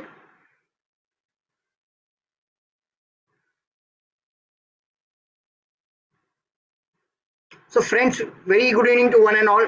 Definitely, there are experts who have already talked on the research part in the library, and during this COVID period, how library are helping to the researcher. Basically, the today's topics, what we are going to discuss about the research-oriented tools and techniques. In that, what is the role of the library? Library is the heart for any institute, for any organization. So we will move ahead. The Readers Club International Public Library Network. This is the fourth international webinar series, and I'm really happy for them. They're taking good efforts to upgrade all the LIS professional in India, not only in India, in other countries also, with such type of webinars. In short, my profile is myself, Prahlad Jadhav. I am working as an associate director in library management, Ketan and Company, also a research scholar at IGNOU. So what is the agenda? See, I am divided the tools, which are the tools which are important for the library and the librarian. So the first part will be related to the library, and my second part is related to the librarian. See, library play an important role in the research domain, definitely. So we are what type of tools we are providing to the researcher? Basically, we provide OPAC. Earlier, card catalog was there. Now OPAC is there. Now Web OPAC is there. With such type of innovative tools, we are helping them. Then digital library. Yes, with the help of Dispace, we can create our own digital library, and not only digital library, at the same time, we can create our institutional repository. Yes, my dear friend, there is a thin line difference between the digital library and institutional repository. Anything which are coming with the books, with the magazine, with the journal as a e-copy, you can put it in the digital library. But suppose you had 100 teaching staff and they are continuously writing their research paper. So all that research paper, all that research thesis, dissertation, projects can come under the institutional repository.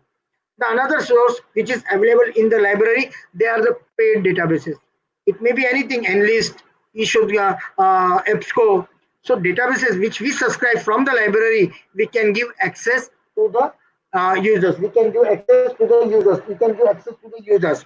Then we have open access resources which play an important role in today's domain, because we are very crunch about the resources in terms of financial.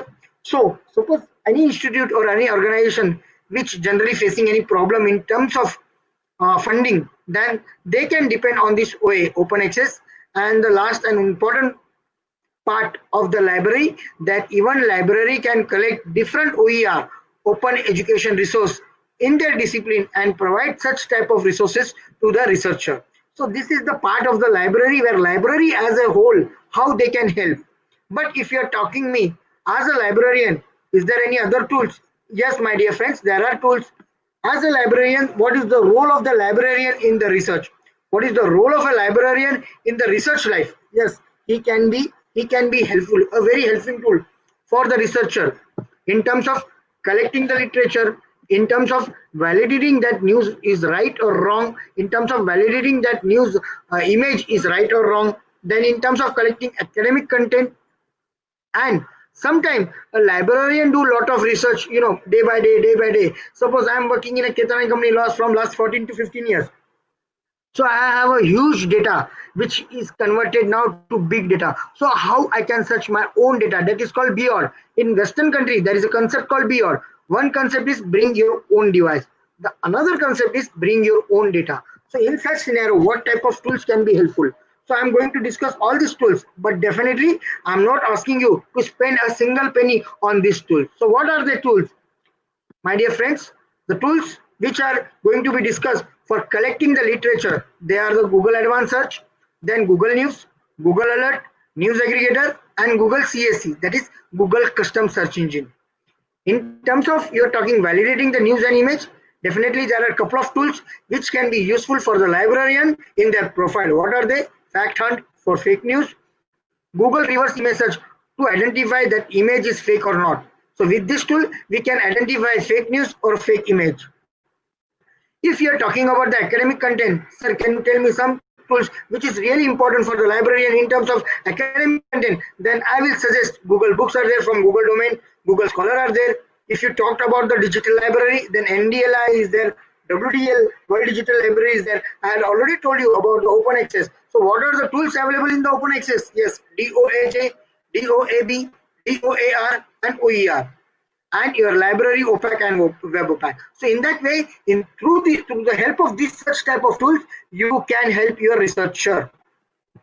And at last, definitely, if you are searching your own data, it requires skills, because data become big data within a short span of time. But the skill which you require, you have to search that data whenever you require. So that is called skills. Search your own data. For that, I will introduce one of the important tools which had bring by the Google 10 to 12 years back. So why I am talking about the Google tools, smart tools? Why? Because this is the reason we have to be very smart in providing right information to the right user at the right time. We have to be very smart. Why we have to be smart? Because earlier ICT was there, even now it is ICT, but the definition of the ICT has changed. What is the change? Earlier it is information communication technology, but according to me now it is innovate. The librarian have to be innovative in terms of providing tools, service, techniques. You have to be a connect. Librarian should be connect with different network with the help of social media, with the help of different networks. Then last, transform. Librarian should transform all this idea, all this data, all this information into knowledge, because content is considered as the king in today's environment. Yes, my dear friend, content is considered as a king. So for that reason, librarian should be very smart. Smart in what? Smart in research. Smart in search. You have to be very smart like that doggy. In every intelligence squad, there will be a doggy. Why? They need, because they are very smart in digging out the information. They are very smart in digging out the proof. That's why. Why we are thinking about the smart research? Why? What is the main reason? My dear friend, this is the main reason why we are concerned. Information explosion due to information overload. And why we fail? We fail not because of skills, but we fail because of our filter. Yes, we are not filtering the information properly. So we are failed at the point of filter failure. So that's why we have to be very careful when you are searching on the www, when you are searching on the Google, when you are searching on the internet domain. You have to be very careful, my dear friends, because www has divided into three parts. What are they? Friends, it is divided into three parts: surface web, deep web, dark web. So surface web means any information which is available on a plain search engine, that is called surface web. My dear friends, when you search on the Google, within a short second you get millions of it. So that much information is only considered as 5%. It means what? Surface web had 5% of information.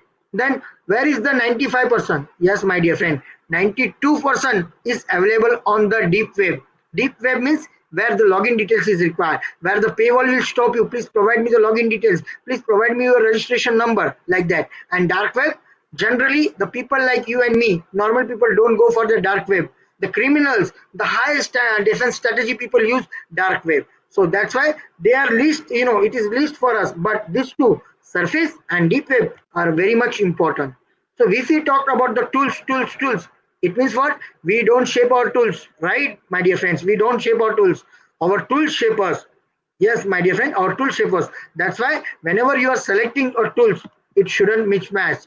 See, if you mismatch the tool, it is really difficult to fix it. See, this person is connecting the wire and cable easily, but on the other hand, the screwdriver is different, the nut bolt is different. So you have to be very careful in selecting the tools. See, I am talking about this session with free resources. See the bamboo, which is available, which is provided by the nature. If you think we can make use of such type of resources very innovative way, the same thing which is applied for the librarian profile. Yes, my dear friend. So that's why I want to introduce Google. So why Google? Why I am talking about Google in the librarian workshop, in the librarian webinar? See the share. See the share of other search engine, Yahoo, Bing, Ask, all other. But see the share of the Google, 65.4%. That is important. It means what? Near about 60%, more than 60%. The researcher, the search is on the Google. So why I am feeling lucky on the Google? Whenever you go to the Google, you will find two tabs. What are they? Google search and I am feeling lucky. Why? Because you are using Google. That's why. No, my dear friend, it is not like that. So I will explain one example here. See, I am putting a keyword Prahlad Jadhav librarian. Instead of clicking on the Google search, I click on the I am feeling lucky and I got this answer. It means Google is thinking like a human being. Yes, Google is thinking like a human being. What he had think? See, this person want Prahlad Jadhav connection. So he had given a proper professional network connection. So this is the magic of the Google. So before entering to the Google, always Google gives you two type of results. One is paid. This is specifically for advertisement. Don't go for that. And one is organic, which is hit because of your keywords. So please go on that results, organic results, right? Then whenever you want to go Google also suggests you. I had already mentioned you. Google is thinking like you. Google is thinking like a man. So Google is thinking like a man. It means what? Whenever you search something on the Google, it will give you a similar and catch recommendation. Where it is? See the drop down menu. See the drop down menu here. The green button is that drop down menu. If you click on here, you will find catch and similar images. Sometimes some website delete the information. So in that case, Google also suggests you, see, you had put up this keyword and there is some information which is deleted from the active memory. If you go and check on the cache memory also. Same thing, Google will also recommend you similar pages. Boss, according to your keyword, these are my results. But according to me, on your keyword, there are some similar pages. So please go and check that also. So this is the way Google is helping you. So what are the tools which is helping Google researcher? Earlier it was a plain search. Researchers taking a lot of efforts for creating search strategy. But with the help of Google Advanced Search, it will helpful for you. On a single screen, you can create your whole search strategy. Yes, keyword you can put, language, file format, domain, usage right. According to your wish, it will create within a single span of second and it will hit you your results. So these are the options available on the Google Advanced Search. See, which type of file, PDF, PPT, from which domain, .go, .com, .edu.in, how many result, any language, which words you don't want, which words you want. So this is the way Google Advanced Search works for you. Right, my dear friend? Don't ask this question to Google, how to pass exam without studying. It's just a jokes apart. So as a librarian, when you are providing a service to the researcher, you also depend on a news domain. Yes, my dear friend. So in news domain, what are the tools? Google News, News Aggregator, and Google Alerts. So what is the Google News? Google News is an app from the Google where you have to put your keywords within a fraction of second. It will give you all the material published in the news domain all over the world within a fraction of second. See the example. See, I want education in business which was published in Business Standard on 26 June 2019. The page number is 6. And for your kind information, on my first hit, I got that news. So this is the importance of Google News. So whenever, as a researcher, as a librarian, if you want current news, if you are looking something from the news domain, you have to go to the Google News. Definitely, there are other tools also there, but Google News, it's really easy and helpful for you. So the another tool that is called importance of newspaper, the print paper. Nowadays, print papers are coming in the e-paper and the online paper. There is no difference between the print paper and the e-paper. They are one and the same in terms of content. But if you ask me what is the difference between the e-paper, print paper and online newspaper, there is a difference between the online newspaper. Suppose I am an editor of a Times of India. Early in the morning at 4 o'clock, if I got information which I have to be published, so where should I publish? Because the print publication already stopped at 11 o'clock in the night. So at that time, I will publish that news on online newspaper. So how I can access e-paper? Access model, some of them are free, some of them are just registration bus, and some of them are paid one. So what are the format? JPG, text, PDF. So this is the way online e-paper and print paper work.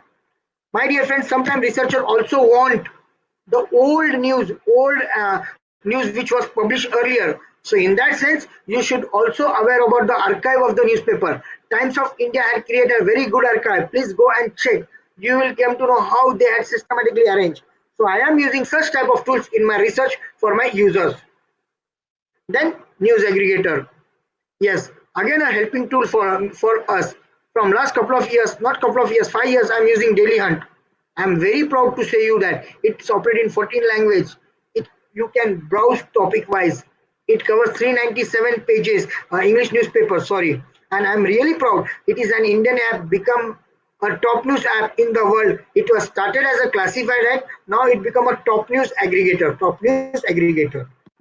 Right. Before going ahead, a jokes apart. Doctor to patient. I have some bad news and some very bad news. The lab had called with your test results.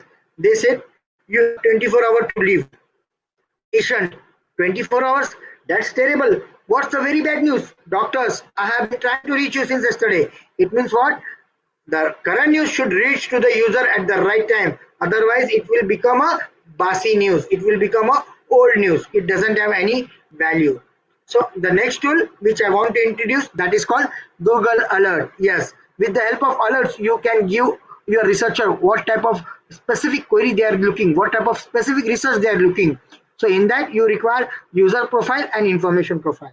And this is the setup page of Google Alerts. If you have you have to sign with the Gmail account, and this tabs, these buttons, if you are already set up the alerts, and if your alerts are not getting properly, then you can edit here, you can delete here. If it is properly, it is don't require anything. If you think it is not proper, you can edit here. If you think your project is completed now, I don't want an alert on that specific topic, you can delete here. So this is the example. And what are the options available? Yes, how often you want, which sources you want, which language, which region. So it becomes very easy for you to create your own search strategy for the users. So jokes apart, that the forecast department boss came out and asked the assistant, what are you doing? He say, I'm just checking the forecasting. What he replies, see, but when you come right down to it, only God knows for sure. It means what? Your alert should be very specific. It should be very specific. Then only you will get the praise from the researcher. Otherwise, they will say, ये librarian को कुछ काम नहीं है. You only forward junks. You only forward junks. You only forward junks. The second next tool for us, Google custom search engine. Yes, on your own, you can create your own custom search engine. How? Very easily you can create your own custom search engine. See, this is the setup page of Google custom search engine. You have to give the name and from where you have to search. I don't want to search on the www. As a law, as a legal background, I want only legal site. So I will mention all the site here. 7, 10, 12, 15. How many sites you want, you can mention here.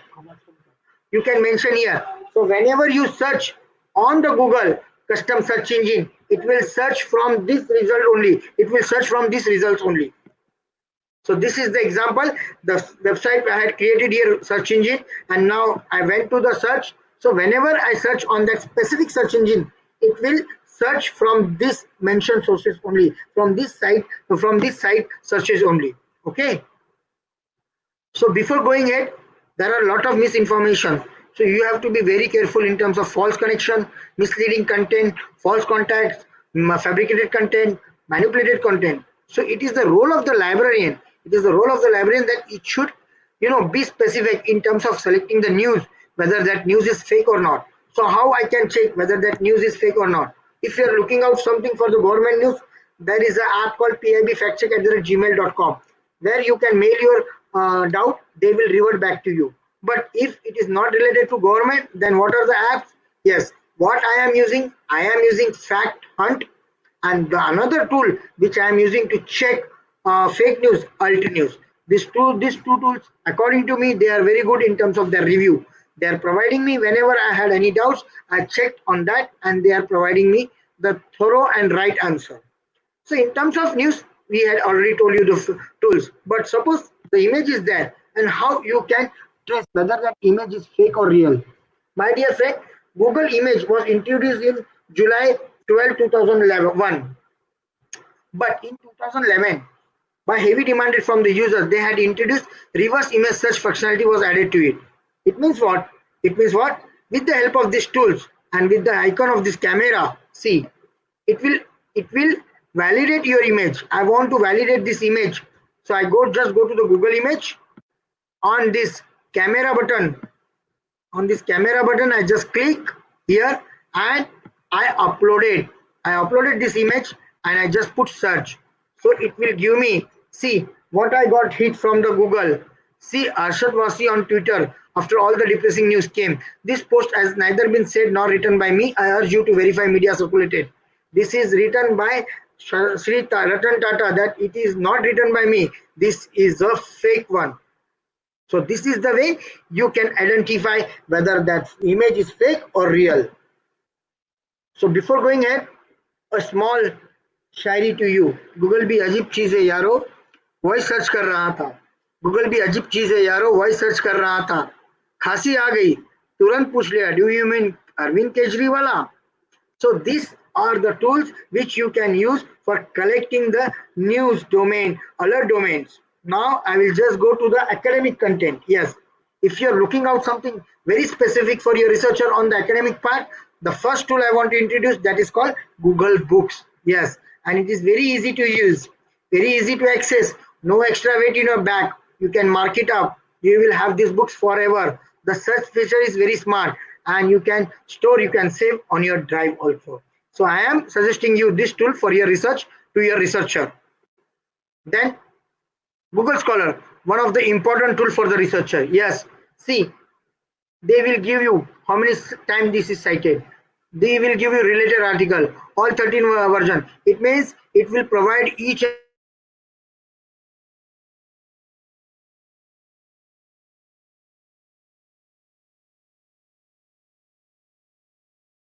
your research. Then Untitled Chapter. Untitled Chapter is one of the important tool for the researcher. Yes, see, Untitled Chapter will provide you related article with the related sources. So Untitled Chapter will provide you related article with the related sources.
Prahlad sir.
Hello, should I continue now?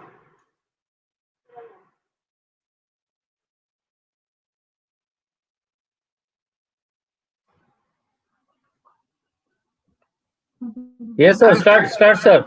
Yes, I'm starting. Yes, start. Sorry for that.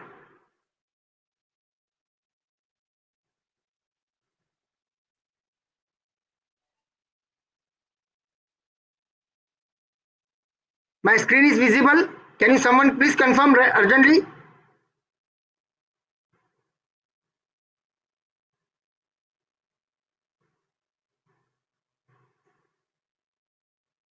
So in Google Scholar, you will find all this information which is related to the article and which is published, scholarly published articles. See the importance, how many times it is cited, related article, all the versions you can save in for future reference also. This is my own Google Scholar accounts where I had created my own. That's why it is very important. So it will also help you to create your H index. It will also help you to create your H index, and you can easily use that things for your research purpose. If you ask me any another content which can be useful for the academic content, definitely NDLI, National Digital Library of India. National Digital Library of India, I must want to say you that it's playing a very important role during this COVID period. Yes, one of the very important resource which is available to the research community during this COVID period, and it play very effectively for all the researcher. Yeah, the school, the college, professionals, academic, lifelong learners, they use the NDLI, and it is really useful in terms of collecting the academic content. The next tool that is called World Digital Library, which is really another great features we have. So as a librarian, you should know all such type of tools which can be helpful to the researcher. You just guide them. These are the tools, how they can search, how they can pull out the information. If you talked about the open access, then I would suggest you Directory of Open Access Journal, Directory of Open Access Books, Directory of Open Access Repository, and OER. Dear friend, open access means what? Free, immediate, research article, online, availability, reuse rights, and most of the important thing, you can use as per your convenience. So the first tool which I want to highlight from the open access, that is Directory of Open Access Journal. Yes, you have to just go to your resource, just finalize your discipline, take all the resource, maintain the list, and give to your researcher. This is the list of open access journal where you can find all the intellectual published. So according to their convenience, they can use. Then same thing like just journals, we had an open access book repository. Again, the same thing librarian have to do. He have to just mention, he have to just create a list according to his discipline, and he can circulate among the researcher, which can be used by the researcher as per their convenience. Then this is the example of open access repository. Journals we had checked, books we had checked. Just like that, if a repository is published under open access, then again there is a directory, you can check it from here. According to your discipline, you have to maintain the list and give that list to the user. See, these are the repository which is published under our discipline, and you can check it, right? Then this is the door, where you can go and check your repository. Then open education resource, any material for the education material that are in public domain or introduced with open license, that can be termed as a open education resource. With anyone can be legally and freely copy, use, adapt and reshare them. So what are the EOER types? Online modules, open textbook, streaming video, open journal, digital tutorial, learning object. What are the 5 R important in the OER? Retain, reuse, revise, remix, redistribute. These are the 5 R of the important OER. We have to consider all these things. So OER are types of education materials that are freely available for teacher and student to use, adapt, share and reuse. So on this side, you will find n number of resources which is available under open education resources. So friend, the last part of the session is that how you are going to search your own data as a librarian. When you do a lot of research, that data become a big data. So how you are going to find out that data? Yes, the data may be consist of Word, PDF, PPT, Excel, any type of files. It may be ebook, it may be image. So how you are going to be, find out? So it is just like a task. I found it. Congratulations, it only took so and so minutes. She was finding a nipple. She was finding a needle from that. So that is important. That is important. How you can manage your big data. So how to search? I will suggest you 3 strategies. Your folder structure. You should be very efficient in backward search, and you should be very well versed about the DIM tools. What are they? Desktop information management tools. Folder structure. You have to create your data on your own data in a very properly folder manner. You have to save each and every data in a very structured manner. Then only you can retrieve that data whenever it is required. If you don't do that, it will be really problem. For example, how I had created in my work, IPR is a broad concept. The intellectual property right is my main folder. Under that, copyright, patent, trademark, like that I had created. Then back query search. Yes, many times we do a lot of search and we send it to the user. But whenever we come new searches, we don't think of that back searches we had done. So you should be very well smart in searching your back query search through the sent item. Usually I do, whenever I do some research, first I check in my sent item whether I had done some research on that topic. If I had, then I will collect first and then I will check on another tools. The important and the last part of this, big data search with the help of DIM tools. What are the tools available for desktop information management tools? Copernic, DT search, everything, Windows 7, search, X1, locate, doc fetcher, minor mode, Google desktop search. So how Google desktop search? It will help you to index Excel, Word, PPT, PDF, image and music and video files. So this is the setup page. Just install Google desktop from the net and you will get this setup page. You have to click which type of file you want to index. Just click it and complete the indexing. So whenever you are searching something on the Google desktop, it will give you. Why I am talking to Google desktop? Because it will not search on the www. It will search on your desktop. And why it is fast? Because it applies the same indexing which used by the Google. So that's why it is very fast in terms of retrieval. So this is the way, within a fraction of a second, I got 922 files. 922 files which is stored on my desktop according to that keyword. So you have to be very smart in terms of your searching your own data. So for every coin there is a 2 side. Yes, Google desktop is discontinued by in 2011, but still exe file is live. You can go and download, but there is no upgradation, no amendment from the Google. Jokes apart, see that gentleman boss asked her secretary, I have some paperwork to catch up. If I am not back in 2 days, organize a search and rescue team. So this is the condition. If you don't manage, it will create problem for you. So on the last Guru Purnima, I touched the feet of the Google. Thank you for everything which you gave me without any condition. Thank you so much, Google. See, exact condition of the librarian. Visible knowledge is that much, but what we want very thin, very small thing. In that, you have to be very smart search strategist. Don't only you can retrieve that data for your users. If there is any question, I am happy to take. Before that, I would like to thank Mr. Bhattacharya ji, Secretary of the Readers Club International, my co-speakers, Dr. Edirodo, Dr. Stefan, Dr. Gopa Kumara, Dr. Kumar Das, Dr. Swapna Banerjee, and all the participants. Thank you so much. Sorry for that electricity disturbance.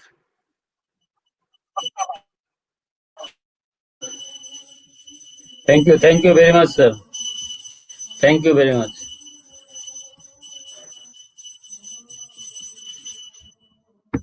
Now we welcome to Dr. Gopa Kumar. Dr. Gopa Kumar, sir, University Librarian Head and Department of Library and Information Science, Goa University. Please start, sir. Good evening. Thank you very much for inviting me for this international webinar. Thanks a lot to the Readers International Club. And it's quite unfortunate that you have rescheduled the things. I have been waiting here for quite long. Anyway, let us start. My presentation is there. I'll be just sharing it.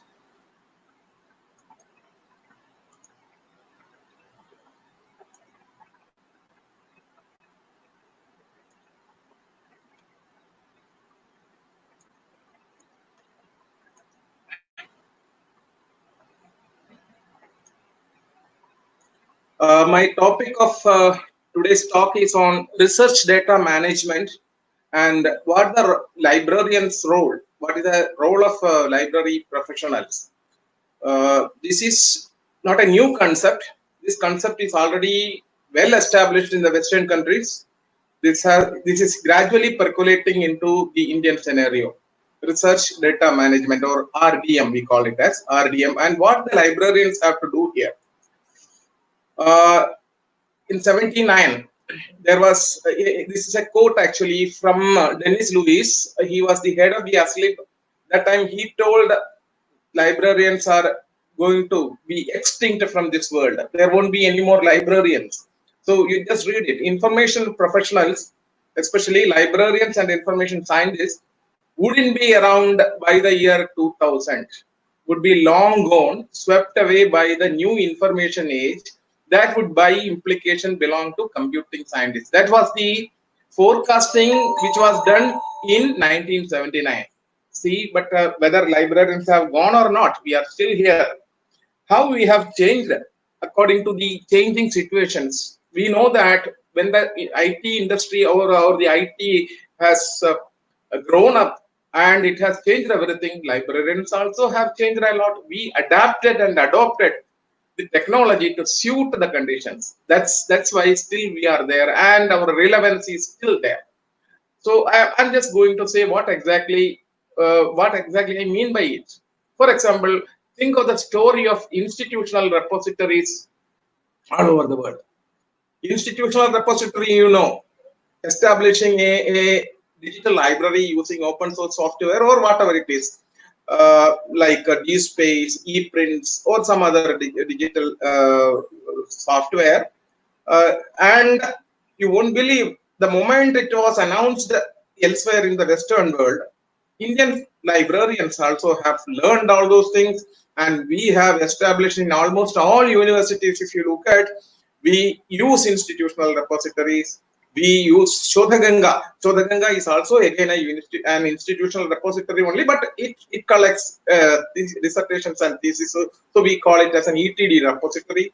So same way we have adopted to that change, and even in colleges also, if you look at colleges, even the small colleges also, they have started establishing their own repositories where librarians take the lead. That's the important thing. So it is interesting to note how professional librarianship in India responded to this scenario. Yes, we all have learned these space as well as other softwares, and we started establishing our own institutional repository. So even in colleges, what they did is they started some collection of question papers or something or the other. They all learned it, and many of the librarians are now experts in establishing digital repositories. That is important. So we responded to the situation.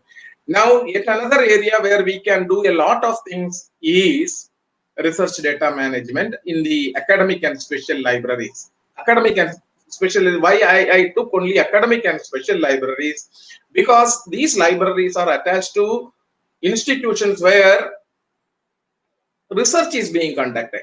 That is why academic and special libraries are important, and there something called a research data management is essential.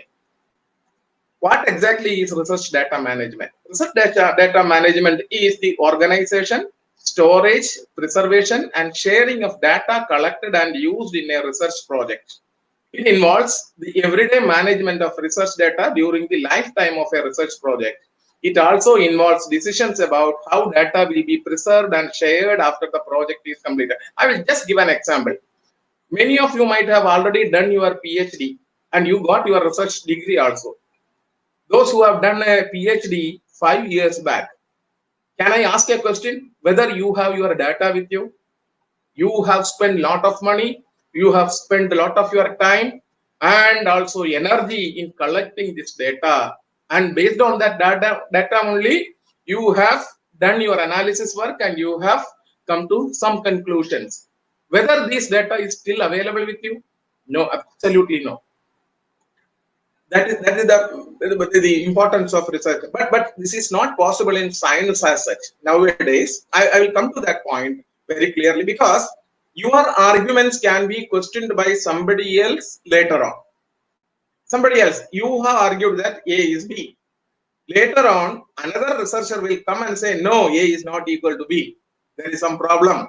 So for that, you need to retain your data with you. Otherwise, you cannot explain how you have found that the generalization.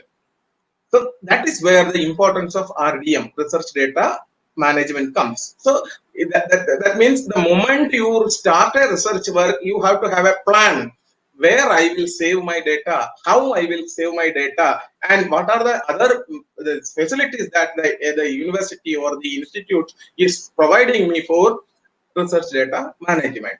There, librarians have a role. That's what I am coming to. Why research data management? The question is again there. Data like journal articles and books is a scholarly product, because along with your research, you are undertaking search for data and you collect it, so it is a scholarly product. Data, especially digital data, is fragile and easily lost. It will be lost. For example, if you keep some of your data in a pen drive or a CD-ROM or a DVD, it is susceptible to it can be lost, because if a crash comes in a CD or your pen drive had gone for a surge in current, one case, the data cannot be retrieved back. And moreover, digital data, unless and until it is opened, you cannot identify what exactly it is. So you need proper description of the data, or we call it as metadata. So librarians have a role there.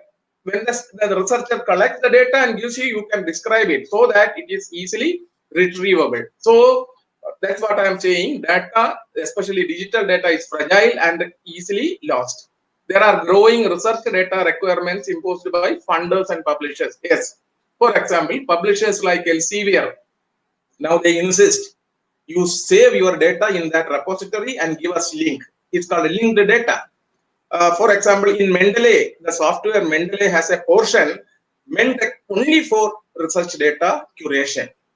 And even funders, especially from European countries, when they provide funding for a research project, they will say, where are you going to save your data? Why they are asking? Because they are spending their money.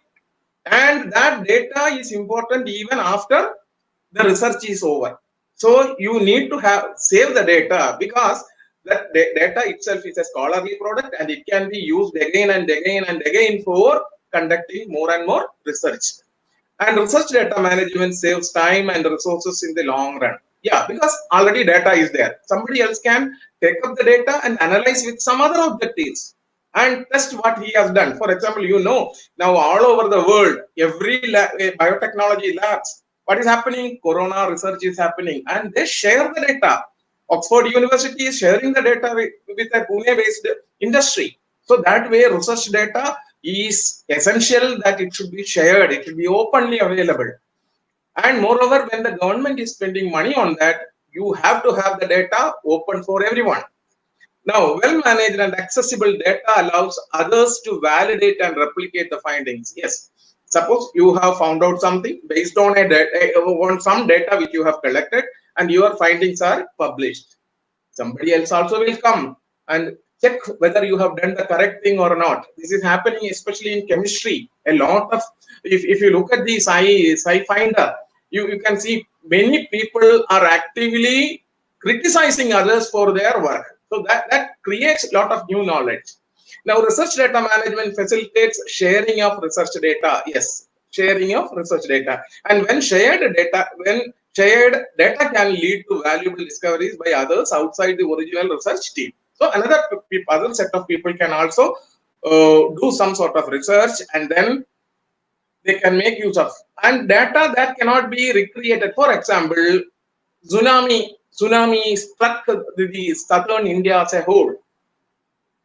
And if we don't keep the data of that tsunami for a future project or future research incident, we won't be knowing what exactly is going to happen. So, and moreover, we cannot recreate a tsunami again. So, tsunami, for example, floods or even earthquakes, such things you cannot recreate. So, we have to save those data along with whatever is getting along with that incident should be saved for future use. There comes, and India has got a lot of government-based agencies saving such data. So there comes open data. From open data, open science comes up, and then it becomes open scholarship. Why to share data? Already I have told, but I will just go through that. Encourages scientific inquiry and debate, promotes innovation and potential new data uses, leads to new collaborations between data users and data creators. So somebody else finds your data and they will request, can we collaborate so that I have a different idea than what you have done? Can we start a research work? Like that, new collaborations can come up. Maximizes transparency and accountability. Yes, that is very important. That's why when we complete a PhD, our data is lost. So what is the transparency available? Only your research report. You upload your research report after plagiarism checking and all in the Shodhaganga, you feel that your responsibility is over. No, nothing like that. The data should be there with you. Understood? And it maximizes the transparency and accountability, because even after 10 years, somebody can question your argument in your research. So you need to be accountable for your arguments. Enables scrutiny of research findings. Yes, somebody else can scrutinize.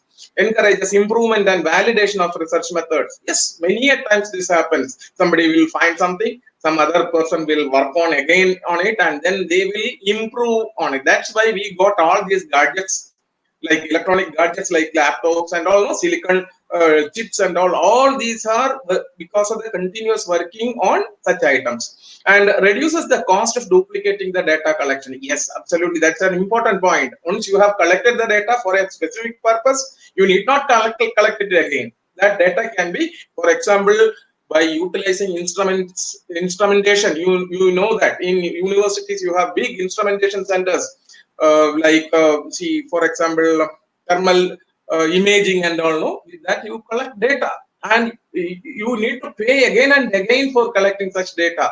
It's very difficult. It's very difficult to duplicate such data by putting a lot of money into that. So the data that you collected will be very useful. Increases the impact and visibility of research. Naturally, when you publish your research work in a journal, your article gets visibility and impact. That is why you again publish it in ResearchGate, you publish it in your Facebook, you publish it in Mendeley and many places to make your work visible and have more impact.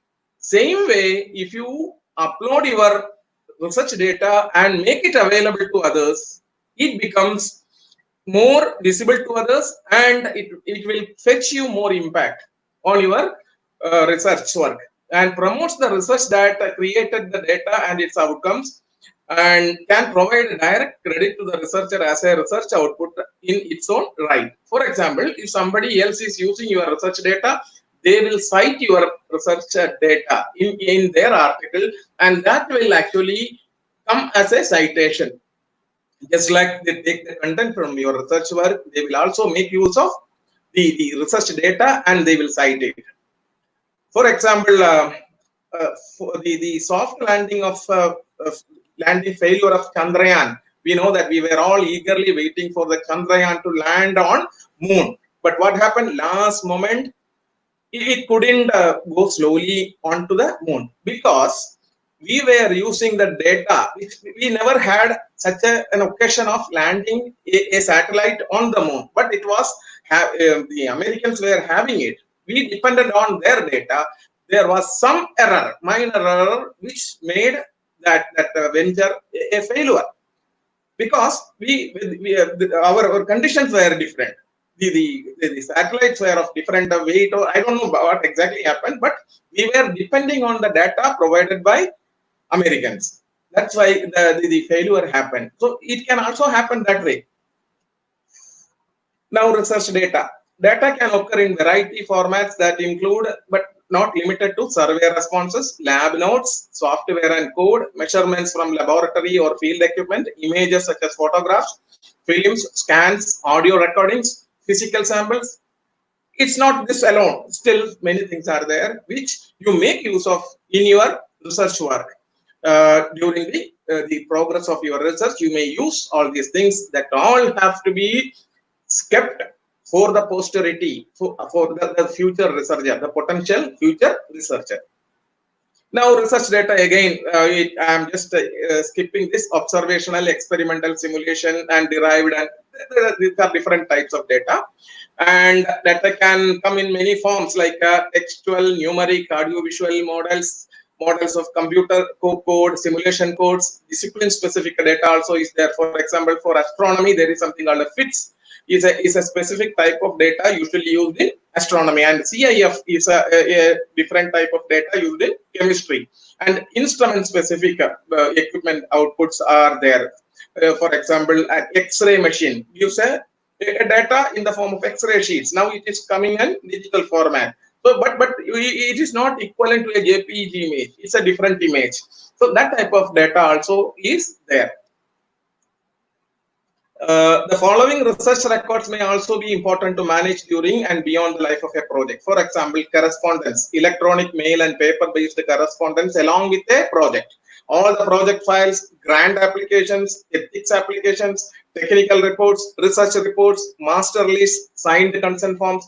Because in the initial stage, with the eagerness, we will start everything and then forget about all these things. At the end, after 3 or 4 or sometimes 6 years, you need all these records later on to continue with the publication of these details. Or the government may ask, where are those documents? You might have kept something somewhere, and mostly that data will be in digital format. So if you miss it, everything is lost. So it is to be saved. And this is about a research data life cycle. It's a format which I have taken from the website, which is given below. I will share the PPT with you. Now, data has to be fair. Fair means what? Findable, accessible, interoperable, and reusable. Findable means what? We know that in a library, the book has to be findable means what?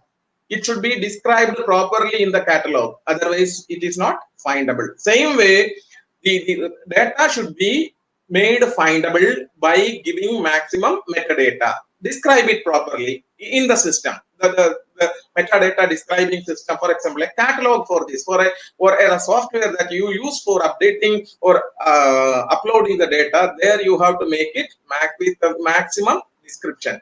Then accessible means it should be made open access. Many of our articles are going to proprietary journals and it is not accessible.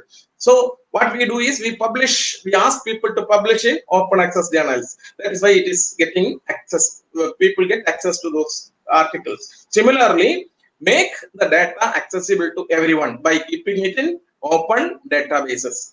Then interoperable. Interoperable means suppose you are taking the data, it should be usable in the other end also. If the data cannot be used here, what is the use of it? So two databases, if they interact, and the data should be operable between each other, and it should be reusable.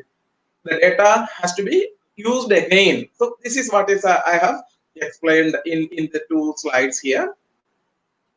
Yes. So now comes the research data management. Where exactly it should start? A research data management plan. A data management plan is a formal document that outlines what you will do with your data during and after the research project. So you have to plan a research data. That means before planning the research itself, you have to have the data management plan. That is important. So you should know what exactly I am going to do with my data, how I will collect it, how I will save it, and who will help me in saving it. All these things you have to keep in writing. By getting to know the research and the data from the researchers, librarians can match the specific needs with data management best practices in their field to develop data management plan that works for the researcher. Because we know how to save the digital data. We know how to describe it because we know information retrieval very well. That is where the role of librarian comes in research data management. If the researcher do this work at the beginning of their research process, they will have a far easier time following through and complying with the funding agency. And so the moment you start with your research work, have an agreement with the librarian. Sir, I'm going to have my data saved in the digital repository that is being created in the library website or in the university website. Allow me some space. I need the 5 GB of space. I will be loading it. Please help me in describing it. So the librarian will describe it. Later on, anybody for that matter opens up that database can easily retrieve those data. This is the importance. And there comes the role of the librarian. So in the research data management plan should include all these things: type of data, sources of data, formats. I'm just skipping because I have 33 slides. I still have 20. Anyway, ways to deposit and share data. How we will do it? Depositing data in a data archive established by the institute in general or discipline-specific repository available on the net. You can create your own repository in your university, or there are several such repositories already created on the internet where you can upload it. Submitting as a supplement file with a journal article. You can also give it to the publisher. They will also keep it. Using a personal or research group website like Wiki or blog or other web-based tool. Mendeley is a tool like that. There you can keep this research data. Establishing an institutional data repository. Software available are Dataverse, HubZero, Chronopolis, DCAN, CCAN, Figshare. All these are the softwares, just like DSpace and ePrints. These are the softwares used for creating data repositories. And this is about what are the considerations you have to have when you start a research repository. You should know metadata standards, what metadata standard I should use, technical standards, legal aspects, policy, how long we will, for example, one policy is how long we have to keep this data, whether it is required for after 20 years also should we keep it. And what are the services, for example, whether it should be made open access or not. Anybody from abroad, if they ask whether you should give quality standards, all these things together make the policies related to research data management. Locating existing data. As I told you earlier, there are several data sets available already on the internet. So suppose a researcher comes to you and tells that, sir, I am going to start a research work. What is the role of the librarian? You tell, see, already on your topic, there will be some data available somewhere in the data repositories all over the world. So you can, just like the reference interview, what you do in your literature search or information retrieval scenario, there you have to talk to him, identify his clean areas, and then locate such a data, whether it is useful for him or not, we do not know, but he will identify, yes, this data is good for me. So you can locate such data from the existing databases and then help him. So otherwise, no, he will be again doing the same work, conducting the same experiments to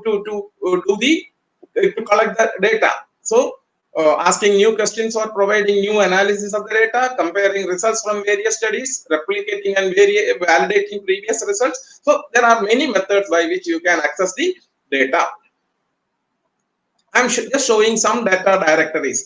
RE3 data, this is actually a global registry for research data, and it is maintained by the university. I don't remember the name of the university, but it's my friend is working there, Professor Michael Witt is from this particular university, Purdue University, I think. Then open access directory of data repositories. You can just go there and see what are the repositories directory. Just like DOAJ, these are the directories for open access data repositories, and general repositories are Figshare, Amazon Web Services, public data sets, scholarship at Pitt University, then OLAC, Open Language Archives Community. There are saying a DryArt is a place where you can create your own account and then upload data.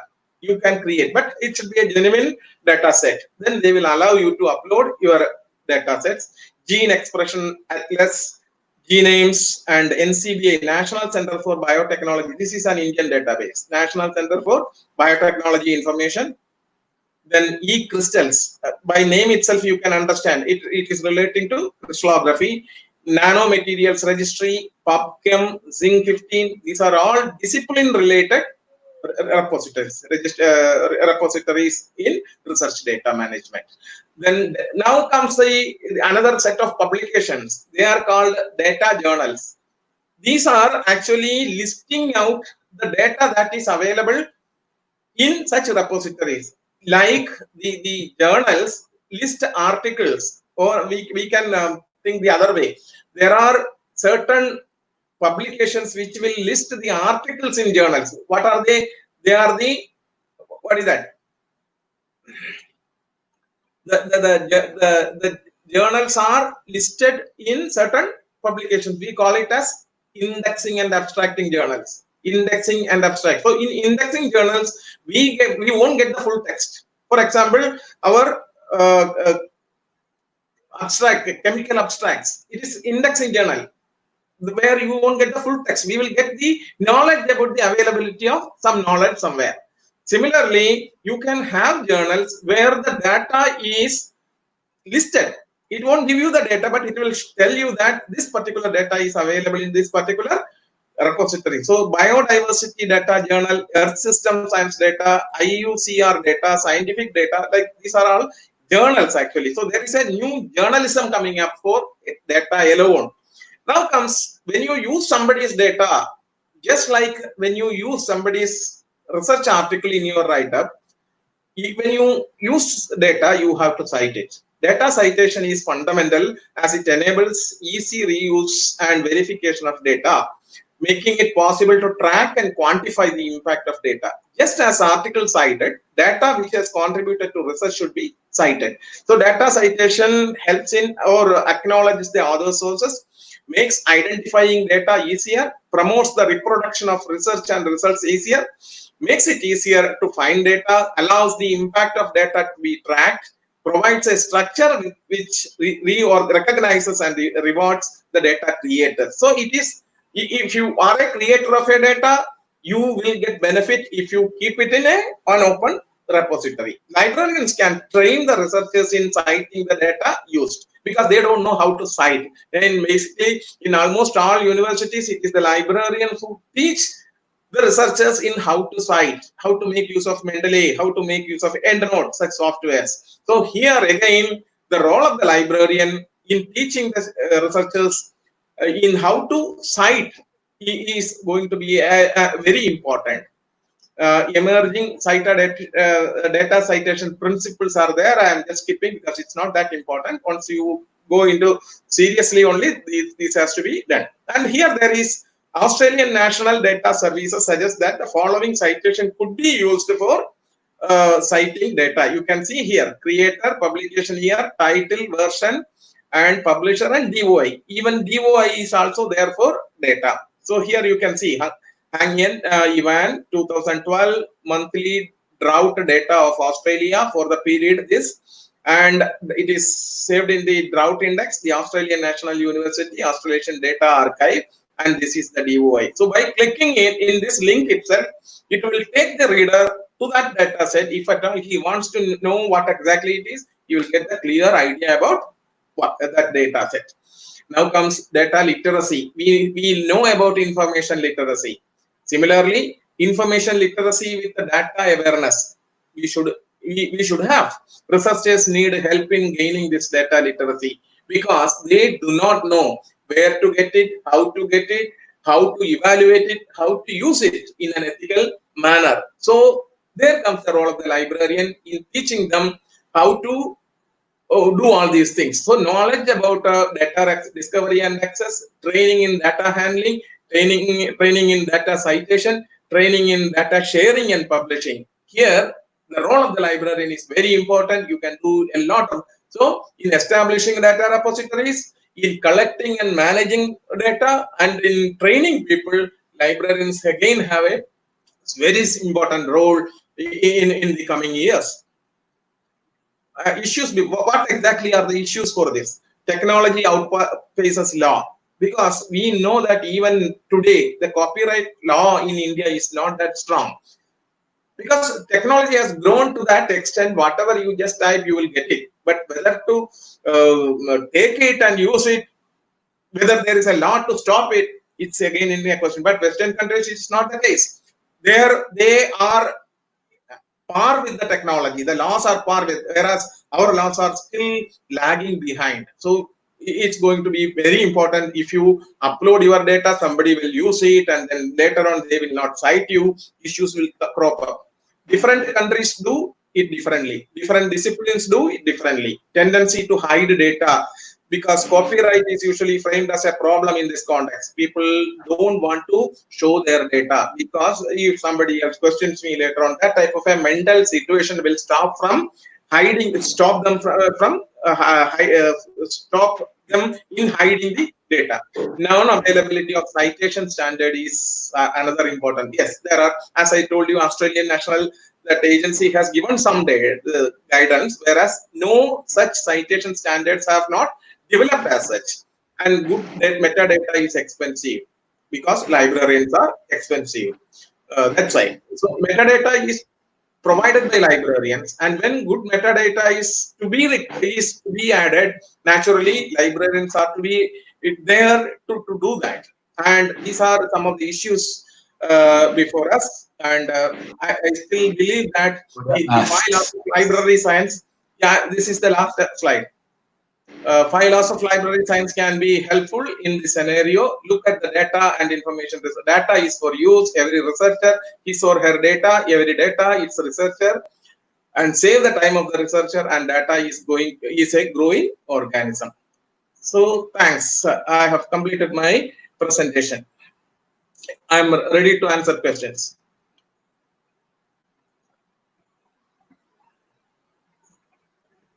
Thank you, sir. Thank you very much, sir, for your very informative presentation, sir. Thank you very, very much. Very, very. Thank you. Thank you, sir. Now, welcome to Dr. Professor Shapna Banerjee, Dean and Head of Library and Information Science, University of Calcutta. Please start, ma'am. Good morning. Good morning, Dr. Abram and Dr. Giordano, and good evening to Dr. Gop Kumar. Dr. Mr. Jadhav and Dr. Subarna Kumar Das, and also to Mr. Shubhranshu Bhattacharjee, and to my dear participants. Thank you very much for inviting me to this webinar organized by Readers Club International. Now, we are in this webinar for a long time from 4 p.m. So I will make my lecture very short, only for 10 or 15 minutes. I had prepared, but we are already, I think, lagging behind time. And also I don't have any presentation, so I will just start it. So no problem, I think. So this webinar, it's a very important issues the Readers Club International has brought out, that is research tools and techniques, the role of the libraries. Now, we have been hearing for a long time from the experts from international scene and from Indian scene also, that the importance of libraries in various ways in this pandemic situation, in research, in national digital plans, and in other modes also, and in various tools and techniques. So we find that this research, we know it is a new way of organizing the materials or invention of knowledge not previously known. Now, research and libraries are very much interrelated. So why do we nowadays stress much more on research tools and techniques? You see, doctors were there previously, doctors are now also here. But nowadays, when we go to a doctor prescribes some tests, and by these tests, they confirm or they become sanguine of the various types of problems the patient is having. So these tests are very vital. You know, these are very proofs, you can say, that the patient is suffering from something. So by the help of these tests, the doctor can treat the patients more quickly or more nicely. The same case in case of libraries. Every researcher from the previous times also, libraries were helpful to the researchers from the ancient times, be it literature, be it science. In any type of research, library was very important. But nowadays, just like the various medical tests the doctors do, similarly, by providing the tools and the various techniques, the libraries are becoming more and more important in the helping to carry out a research. So we find the role of the libraries have increased manifold times nowadays. So more for managing and organizing different research outputs, a library needs different modern tools, and such tools are the major instruments in any upgraded library, especially where collaborative research projects are going on. And a library can be easily identified nowadays whether it is well equipped or not by its modern tools availability and also on its usage and the utility. And the easy access to the high quality content provided by library now is a key foundation for a good research. Now, if we see the research support services provided through the libraries, optimizing the research support services provided by the libraries, I agree with my previous speaker, one of whom said that libraries, it was a time when people used to say that libraries will not exist anymore. But we see that libraries are existing.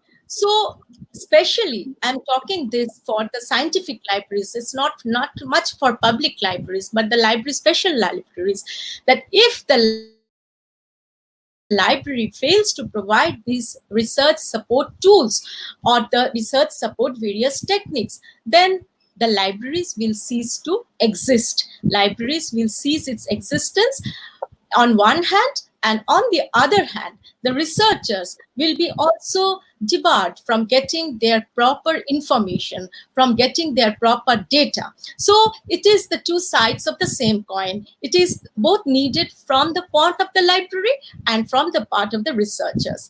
And these are the indicators. The library is playing a vital role nowadays by assessing the research, by providing effective support services. I say support services, and shaping the researchers' performance and productivity indicators. So research data service is the word of the day.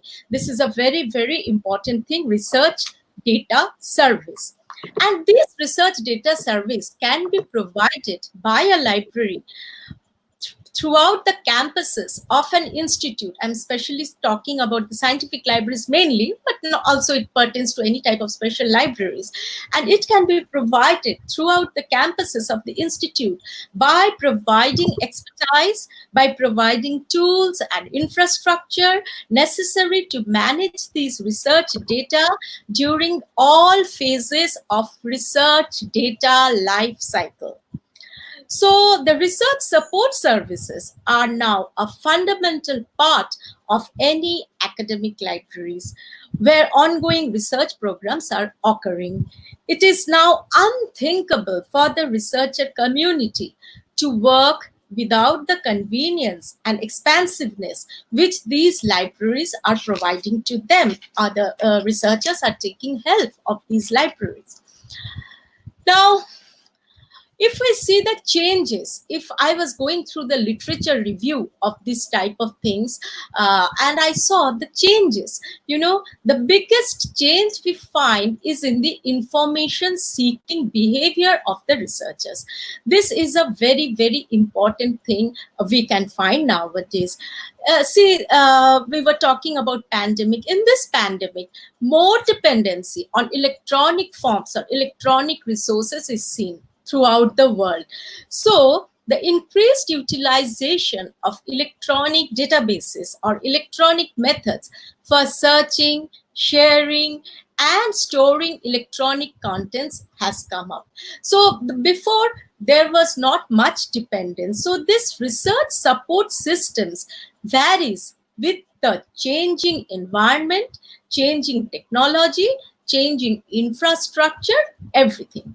So the best way to know these changes by a librarian is by employing a research life cycle approach. It is a term I can say, that research life cycle. That is, a librarian needs to know a researcher from the point he starts its research, the things he needs, I mean the databases, or I mean the various types of tools, and it goes on and goes on. And when he completes his research, so what are the intermediary tools, or what are the intermediate data, or what are the intermediate search engines the researcher needs? That information is very much required by the librarian so that he or she can shape his library. So it is a very important thing in this part, that is research life cycle approach.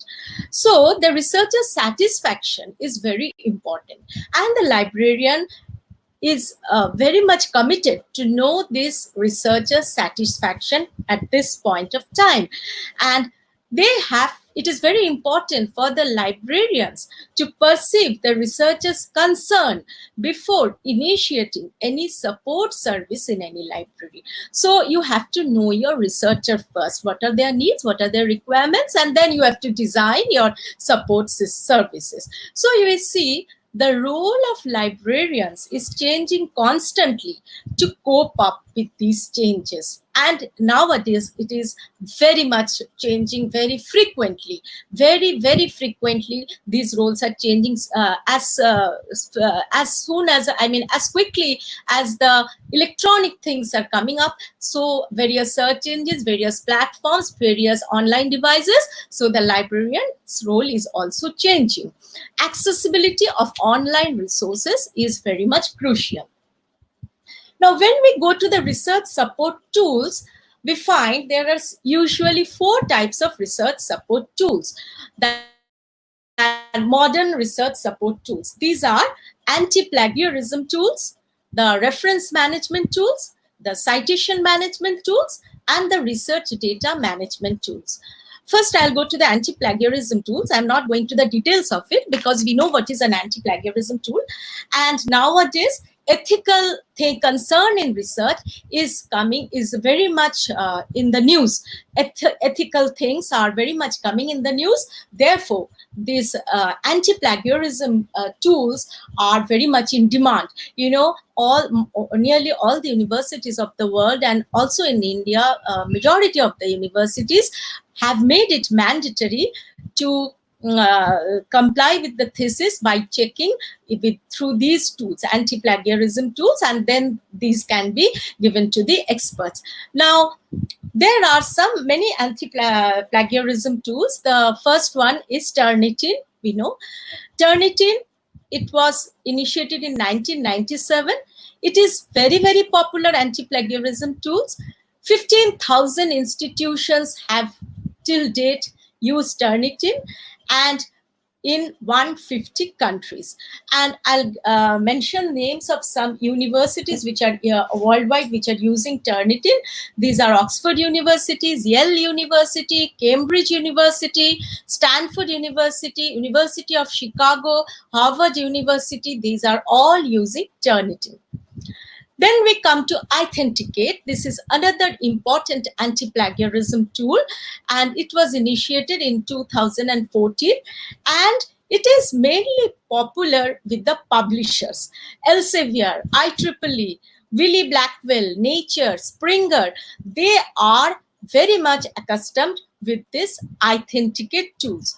And as for the universities who use these tools are mainly Duke University, University of Pennsylvania, University of Michigan. They use this Authenticate anti-plagiarism tools.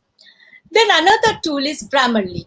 Now we know that Grammarly is mainly used for checking grammars, lexicon, spellings, errors, etc.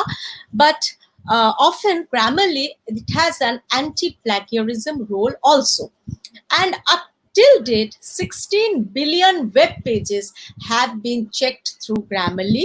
Arizona State University and University of Phoenix usually use Grammarly. Another very important and very common tool here in the world in anti-plagiarism is Urkund. Urkund is the proprietary software. In 2000, it was installed.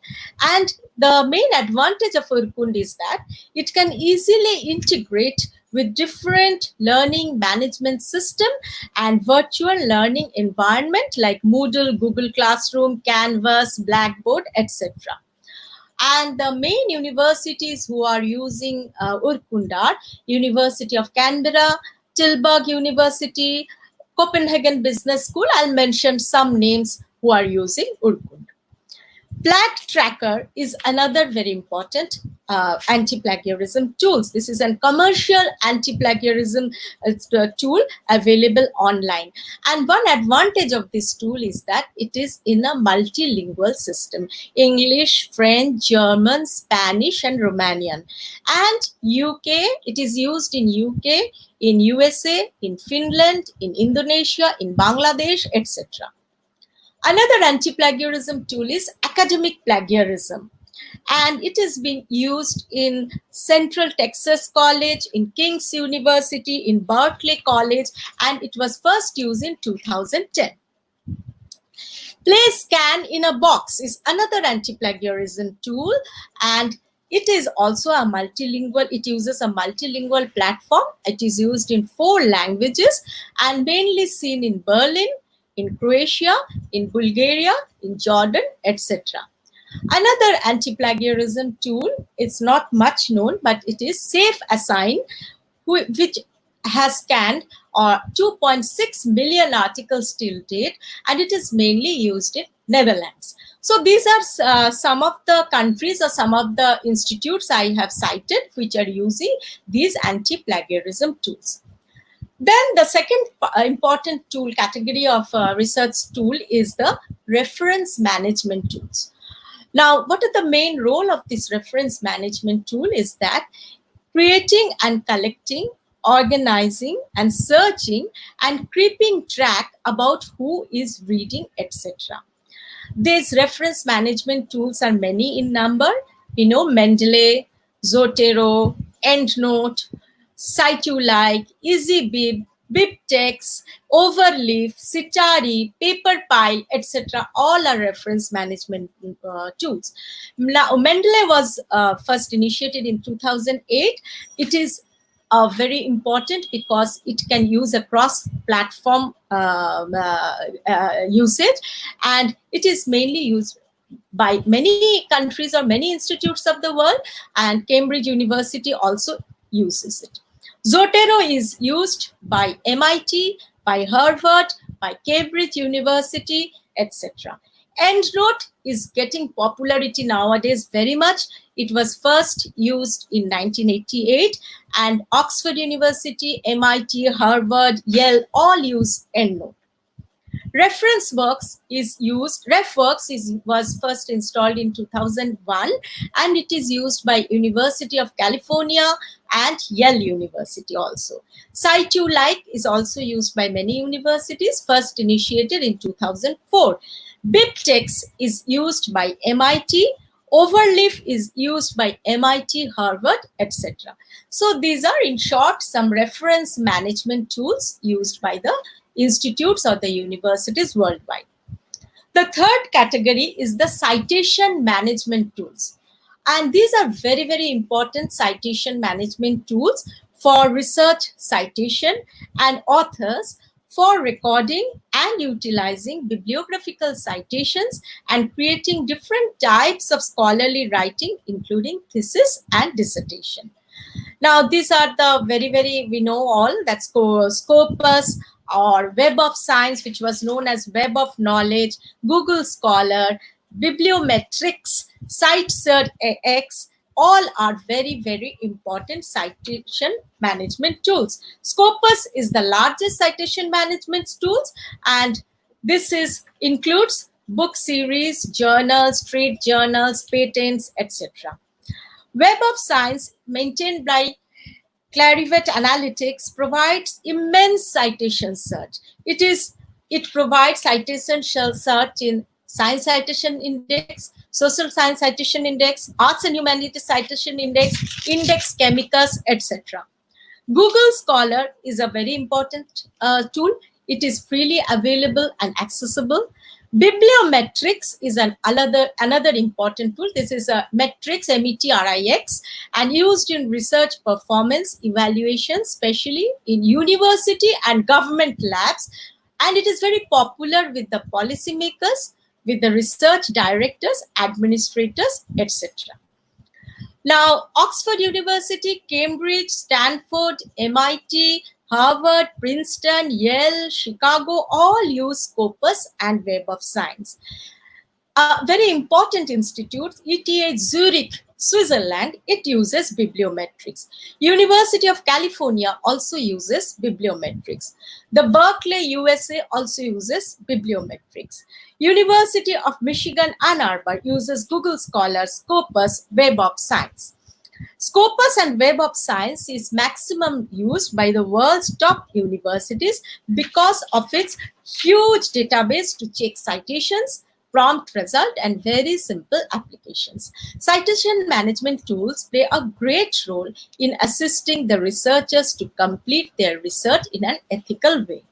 Research data management tools, I won't speak anything about it because just my previous speaker has dealt in details about these research data management tools. So I will just sum up the lecture in short. That is, the libraries now, to support research service, to make research service a great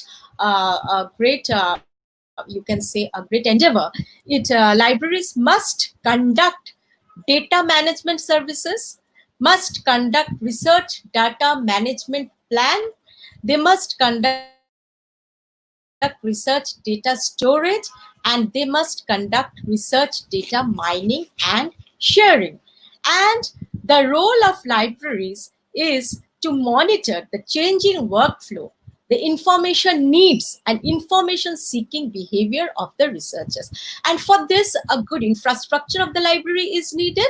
And I think that libraries will resume or can withstand or can exist in a very, very honorable way in this world if they provide services as efficiently as possible with new and diverse need of researchers, and also provide the new tools and techniques, and thus support the researchers and services to give proper services to the researchers in a commendable way. Thank you.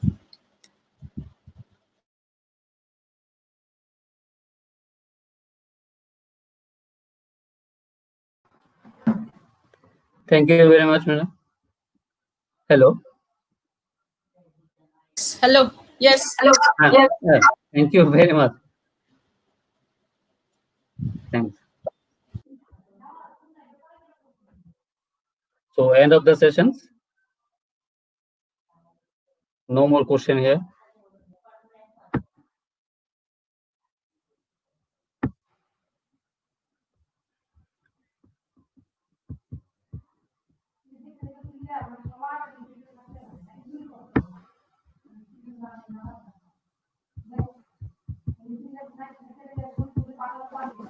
So we have no questions, sir. Okay, sir. Thank you very much to all of you, sir. Thank you very much. Thank you. Thank you. Thank you. Thanks all of you. Thank you. Muchas gracias, sir. Muchas gracias. Namaste. Yes. Namaste.